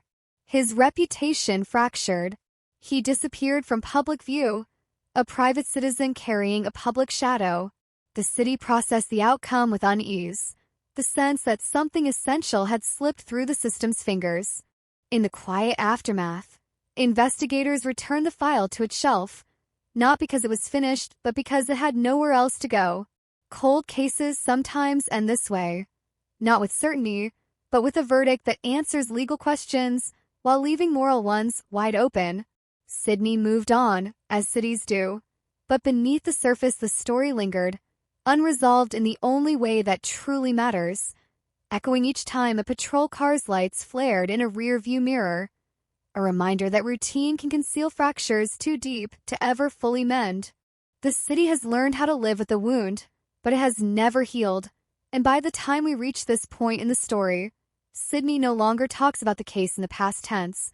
It talks about it the way you talk about a shadow, that never leaves your peripheral vision, always there, always just out of focus, because even after years of headlines and speculation and official statements, the truth remains suspended in the air, heavy, unresolved, pressing down on everyone who remembers where they were when the name first broke across the evening news, when radios crackled with the same 3 words over and over again, missing cold case, Sydney. By now, the investigation has thinned to a skeleton crew, a handful of detectives rotating in and out, each inheriting boxes of evidence that smell faintly of dust and stale coffee, each convinced, at least at first, that they will be the one to finally see what everyone else missed, because that's how cold cases survive, on the stubborn hope of fresh eyes, on the dangerous idea that truth is just one overlooked detail away. And yet every new lead collapses under its own weight. Every theory fractures the moment it's exposed to daylight. There is the witness who swore they saw a struggle near the curb, then recanted, then disappeared from the city entirely, leaving behind a trail of unanswered questions and a voicemail message that cuts off mid-sentence. There is the neighbor who reported a scream at exactly 10:42 p.m., only for phone records to later suggest he was on a call at that precise moment. There is the blurry CCTV frame that shows a figure near the intersection, a silhouette that could be anyone, could be no one, frozen in grainy black and white like a cruel joke played by time itself. The victim's apartment remains a focal point, revisited again and again as if the walls might eventually give up their secrets. Investigators walking the same narrow hallway, standing in the same dim living room, imagining the air as it was that night, thick, charged, heavy with something unspoken, because the scene tells a story that never quite adds up. No signs of forced entry, nothing overtly disturbed, a life paused mid-sentence, personal items left behind as if their owner fully intended to return, as if this disappearance was never meant to happen at all. Outside, the community has changed. Cafes replaced by offices, old houses torn down and rebuilt into glass and steel. But the memory lingers, older residents lowering their voices when the case is mentioned, parents gripping their children's hands a little tighter near that stretch of road. Because fear, once introduced, does not easily leave. It embeds itself into routines, into shortcuts avoided and glances exchanged, into the quiet understanding that something terrible happened here and was never put right. Media interest flares and fades in predictable cycles. Anniversaries marked by dramatic headlines and recycled footage. Talking heads debating the same questions with the same limited information. Each broadcast promising a breakthrough that never comes. And yet the case refuses to die, because it has all the ingredients of obsession, the ordinary setting, the lack of motive, the absence of closure, a mystery that feels personal precisely because it could have happened to anyone because it happened in a place that felt safe until it didn't. Behind closed doors, detectives argue over theories like gamblers around a table. Was it opportunistic or planned? Was the victim targeted or simply unlucky? Did the answer pass through police hands without anyone realizing its weight? And every time a new angle is proposed, it sparks a brief surge of energy. Phones ringing, files reopened, interviews scheduled, only for the momentum to bleed away when the evidence refuses to cooperate, when timelines don't align, when alibis remain frustratingly intact. There is a growing sense, unspoken but palpable, that the case has become something larger than the crime itself, that it now represents a failure of systems, of assumptions, of the belief that persistence alone can guarantee justice, because for all the hours logged and resources spent, the truth remains buried, and the longer it stays there, the deeper it sinks, taking with it the confidence of those tasked with unearthing it. For the family, time moves differently, measured not in years but in absences, birthdays marked by empty chairs, holidays passed with forced smiles and rehearsed resilience, every phone call a potential turning point, every knock at the door a surge of hope followed by the familiar ache of disappointment, because closure, when denied for long enough, becomes a kind of phantom pain, always present, impossible to soothe. They attend hearings, they give interviews, they repeat the same sentences until the words feel hollow, pleading for information, for answers, for anything that might bring an end to the waiting, and the public listens, nods, sympathizes, then moves on, because collective attention is fleeting, because outrage has a short shelf life, because unresolved grief does not make for tidy endings. As the years stack up, evidence degrades, memories blur, witnesses age or die, and the case file grows heavier even as its chances grow slimmer. A cruel irony that no one can escape, and yet, somewhere within the paperwork and the rumors and the half-forgotten tips, there remains the possibility, faint but persistent, that the truth is still out there, hiding in plain sight, waiting for the wrong question to finally be replaced by the right one. This is the stage where cold cases either fade into archival obscurity or linger indefinitely, suspended between relevance and neglect, and Sydney's 2004 mystery refuses to choose, hovering in that uncomfortable space where nothing is resolved but nothing is forgotten, where the city continues to function even as an unanswered question echoes beneath its surface, low and constant, like a distant siren that never quite fades, reminding everyone that some stories do not end, they simply wait, watching, patient, for the moment when the silence finally breaks. Time has a way of rearranging priorities inside police departments, and by the time this case reaches its 9th long, grinding year, the files are no longer front and center. They're stored in rolling cabinets pushed against walls, pulled out only when something external forces the past to collide with the present, and what finally does it is not a dramatic confession or a whistleblower stepping into the light, but a routine audit, a cold, administrative sweep through old evidence logs that turns up a discrepancy so small it almost gets ignored, a single item signed in but never properly signed out, a sample tagged and retagged, its chain of custody intact on paper, but strangely quiet in practice. It's the kind of detail that would mean nothing in an active investigation, lost in the noise of daily work, but in a cold case every anomaly glows brighter, every inconsistency feels deliberate, and when a junior analyst flags the item and sends a cautious email up the chain, it lands on the desk of a detective who has seen enough dead ends to recognize the difference between another false alarm and something that actually warrants attention. The evidence in question is unremarkable to look at.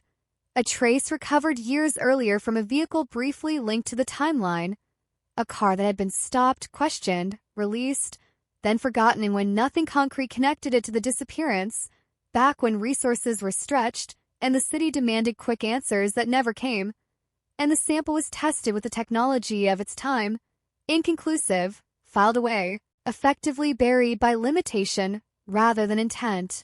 But technology does not stand still, and neither does data, and the detective knows this, knows that the difference between then and now can be the difference between silence and revelation, and so the request goes out quietly, no press, no internal fanfare, just a re-examination, a fresh run through updated systems, because the last thing anyone wants is to promise progress and deliver disappointment yet again.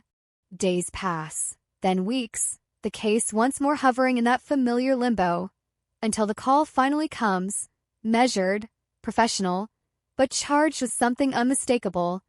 The analyst on the other end choosing words carefully, explaining that the profile recovered from the old sample now returns a partial match. Not enough to name someone outright, but enough to narrow the field, enough to suggest that the truth may have brushed past investigators before without anyone realizing its weight. The match doesn't point to a known suspect from 2004. It points to someone who didn't matter back then. Someone whose name never appeared in the original files. Someone who was only loosely connected to the area at the time.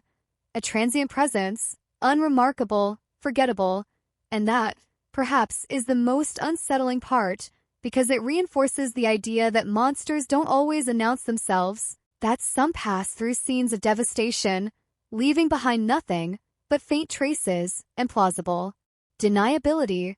As detectives begin quietly building a profile, the past and present start to blur, records pulled from archives, addresses mapped, employment histories reconstructed, and what emerges is a pattern that feels uncomfortably ordinary.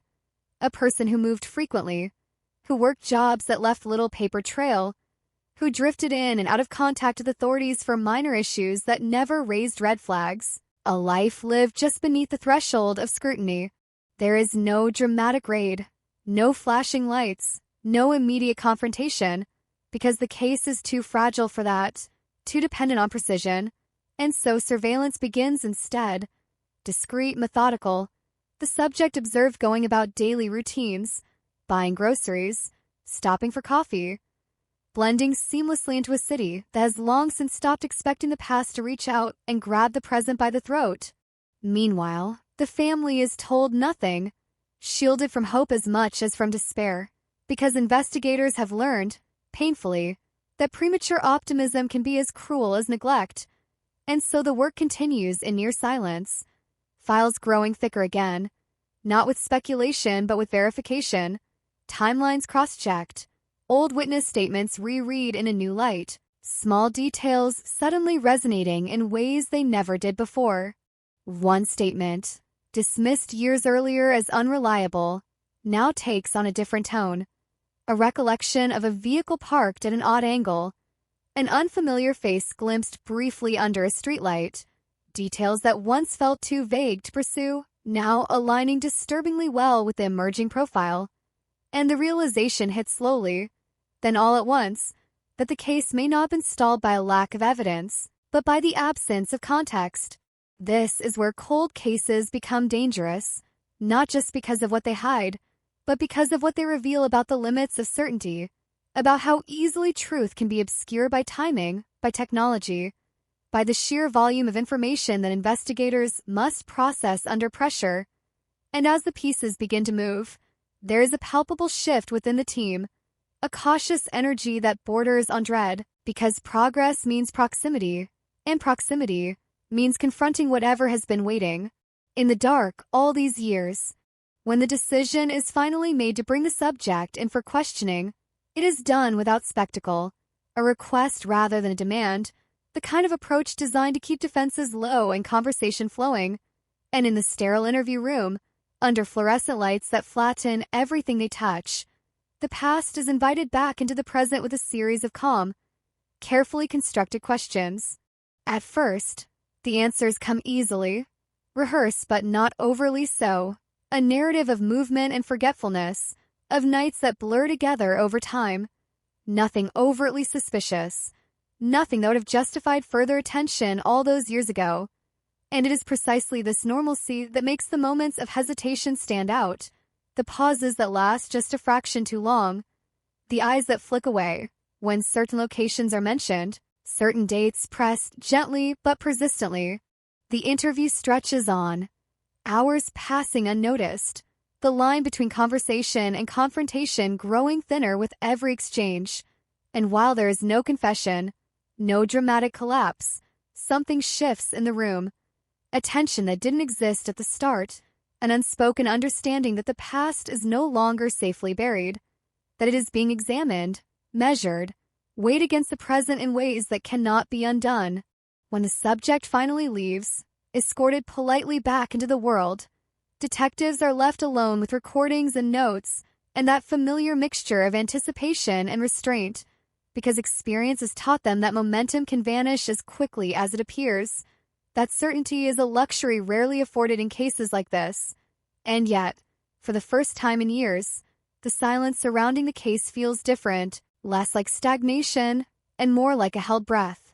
Word begins to leak internally, not enough to reach headlines, but enough to ripple through departments, a quiet acknowledgement that the Sydney 2004 cold case may be shifting, that something long dormant has stirred, and with that comes an uncomfortable truth, that if answers are finally within reach, they may not bring the kind of closure people expect, that resolution can be as unsettling as mystery, forcing a community to reconcile with the idea that the danger was never abstract, never distant, but lived quietly among them all along.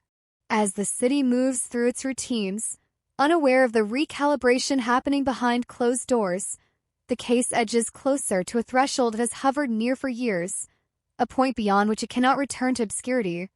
And whether it will cross into clarity or collapse back into uncertainty remains unknown.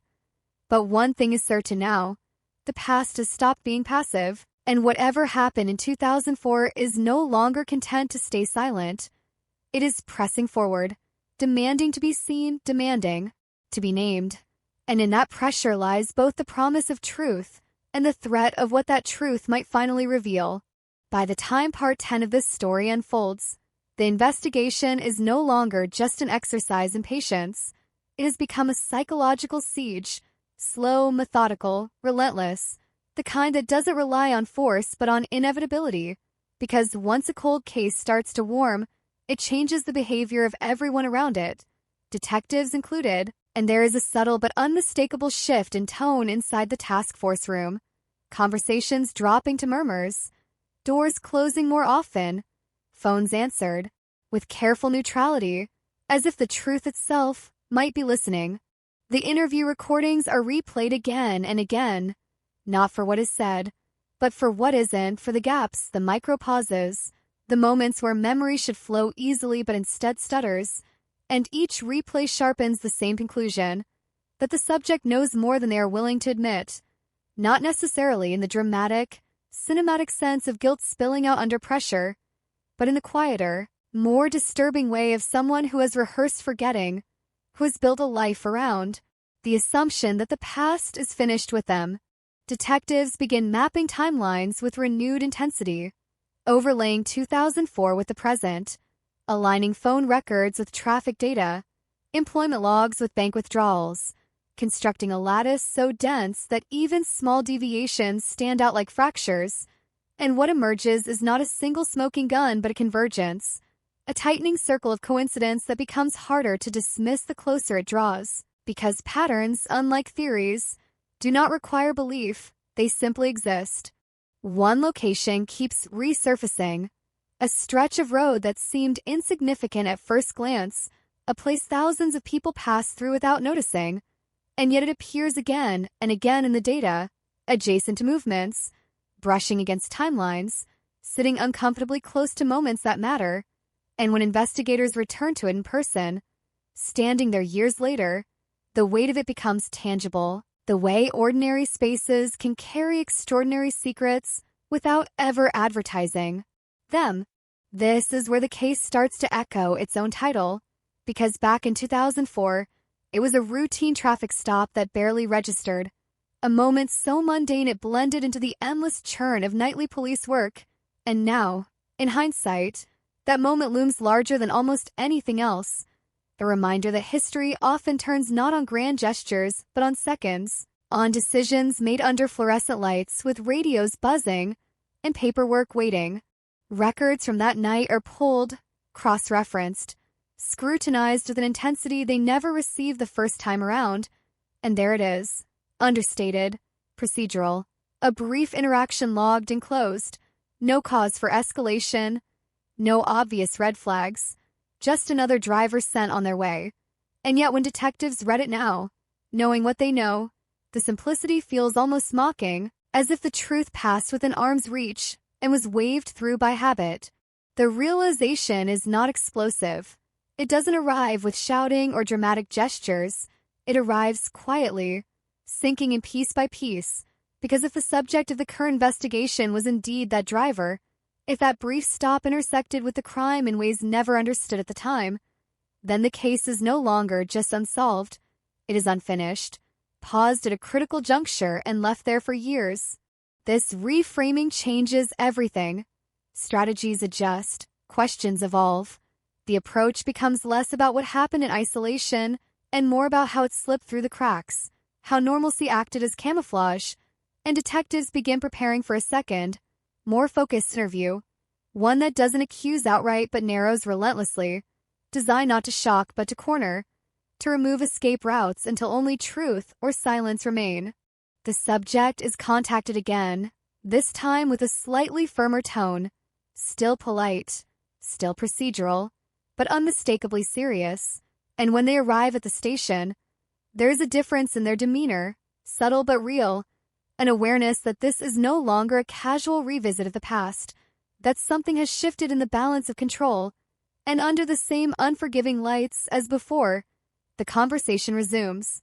This time, the questions orbit that night, that road, that stop, circling closer with each pass, details presented calmly, almost gently, not as accusations but as facts, And the effect is cumulative, because each confirmation removes another layer of plausible ignorance, each acknowledgement tightening the frame, until the subject's earlier narrative begins to fray at the edges. There are moments where the mask slips, not dramatically, but in fleeting expressions, a jaw tightening, a breath held too long, eyes fixed on the table as if it might offer guidance. And these moments are noted, not celebrated, because experienced investigators know better than to mistake discomfort for confession, and yet they also know that pressure, applied correctly, leaves marks.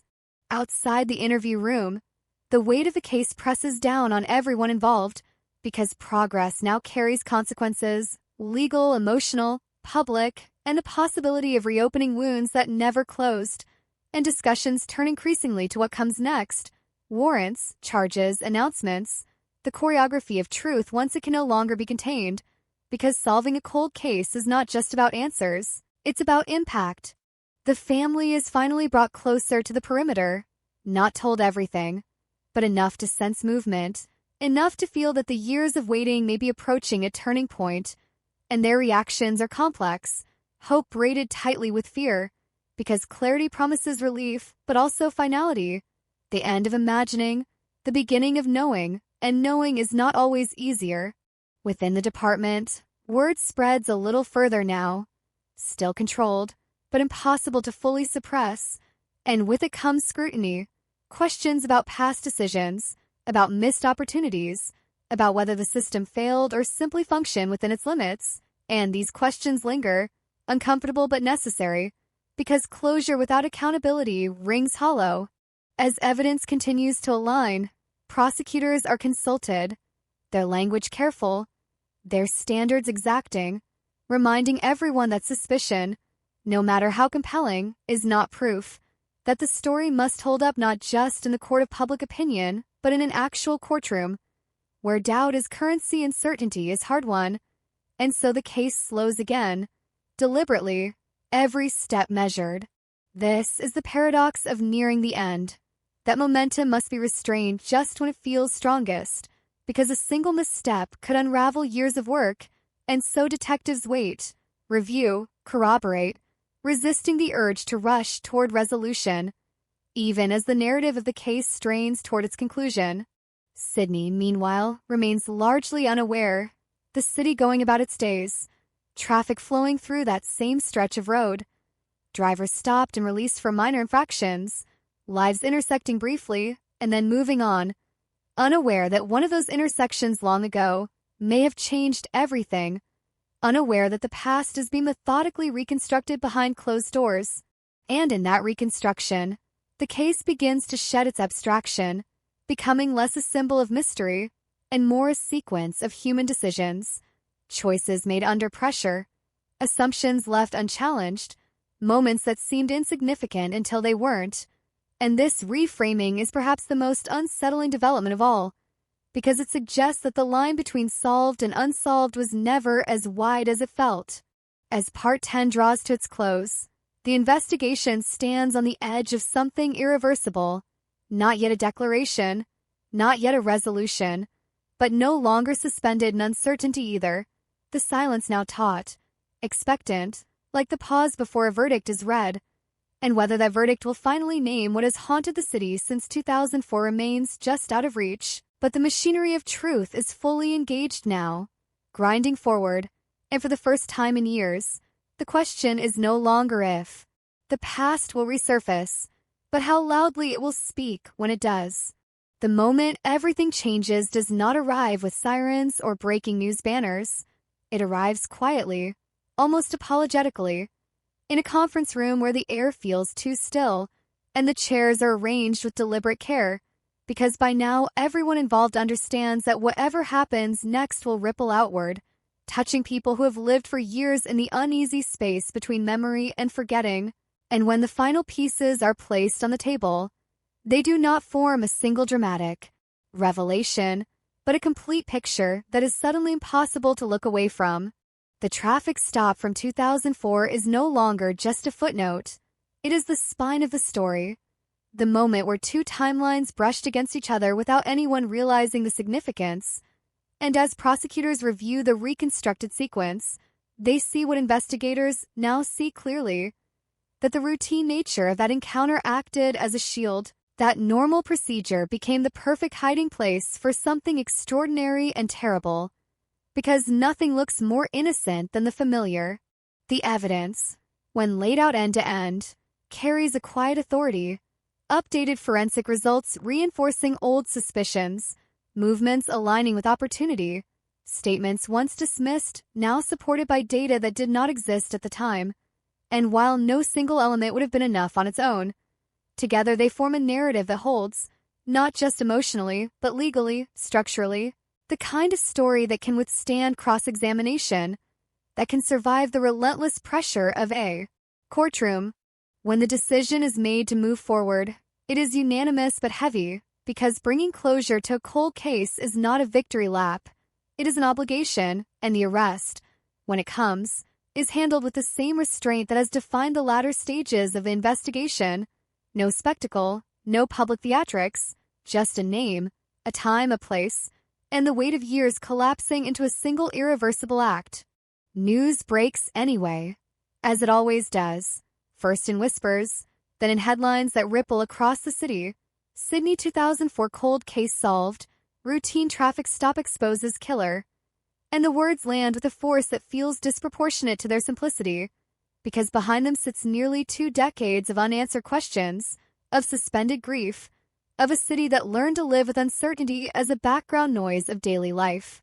The public reaction is immediate and conflicted, relief colliding with disbelief, anger braided with exhaustion, because the revelation forces everyone to confront an uncomfortable truth, that the person responsible was never a mythic figure lurking in the shadows, but someone ordinary enough to be stopped, questioned, released, and forgotten, someone who blended seamlessly into the rhythm of the city, while carrying the consequences of one night forward into every year that followed.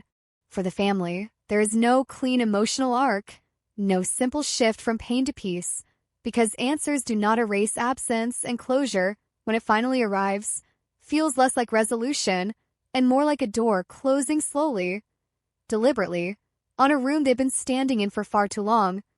And while there is relief in knowing, there's also grief for the time lost not knowing, for the version of life that might have existed if the truth had surfaced sooner. In court, the story is retold in fragments, stripped of atmosphere and delivered in precise language, dates, times, procedures, because justice speaks a different dialect than memory. And yet even in that sterile environment, the weight of a case is undeniable. The realization that a single overlooked moment can echo for decades, shaping lives, shaping a city's sense of safety, shaping the way people understand the thin line between routine and disaster. Inside the police department, the case becomes a point of reflection as much as resolution. Training sessions reference it. Internal reviews dissect it, not to assign blame, but to understand vulnerability, to acknowledge that systems are only as perceptive as the questions they ask, and that complacency, even when well-intentioned, can have consequences that outlive careers. The stretch of road where it all intersected looks unchanged, cars still passing through without slowing, officers still conducting stops under the same lights. And that is perhaps the most unsettling image of all, because it underscores how easily history can repeat itself if its lessons are not actively remembered, how the ordinary can once again become the stage for something irreversible. As the legal process grinds forward, the city settles into a new phase of collective memory, one where the case is no longer defined by mystery, but by meaning, by what it reveals about attention, about chance, about the fragile architecture of safety we all rely on without thinking. And the phrase cold case begins to lose its chill, replaced by something heavier, a recognition of what it took and how long it took to finally speak the truth out loud. And yet, even with a name attached, even with a verdict looming, there is no triumphant ending here, no sense that balance has been fully restored, because some damage cannot be undone, some questions linger beyond answers, and the echoes of 2004 will always exist in the spaces between headlines, in the quiet moments when routine feels a little less harmless, a little more loaded with possibility. The story ends not with certainty, but with awareness, the understanding that justice can be delayed without disappearing, that truth can be obscured without being erased, and that sometimes the most dangerous moments are the ones we don't recognize as important at the time, the ones we wave through, log, and forget, unaware that they are already shaping the future. Sydney moves forward, as cities do, carrying the story now not as an open wound, but as a scar, visible, instructive, impossible to ignore once you know where to look. And every time an officer steps up to a driver's window, every time paperwork is filled out and a routine decision is made, the shadow of this case lingers, a silent reminder that even the smallest encounters can hold the weight of lives, that vigilance is not paranoia, and that sometimes justice waits patiently at the side of the road, hoping not to be overlooked again.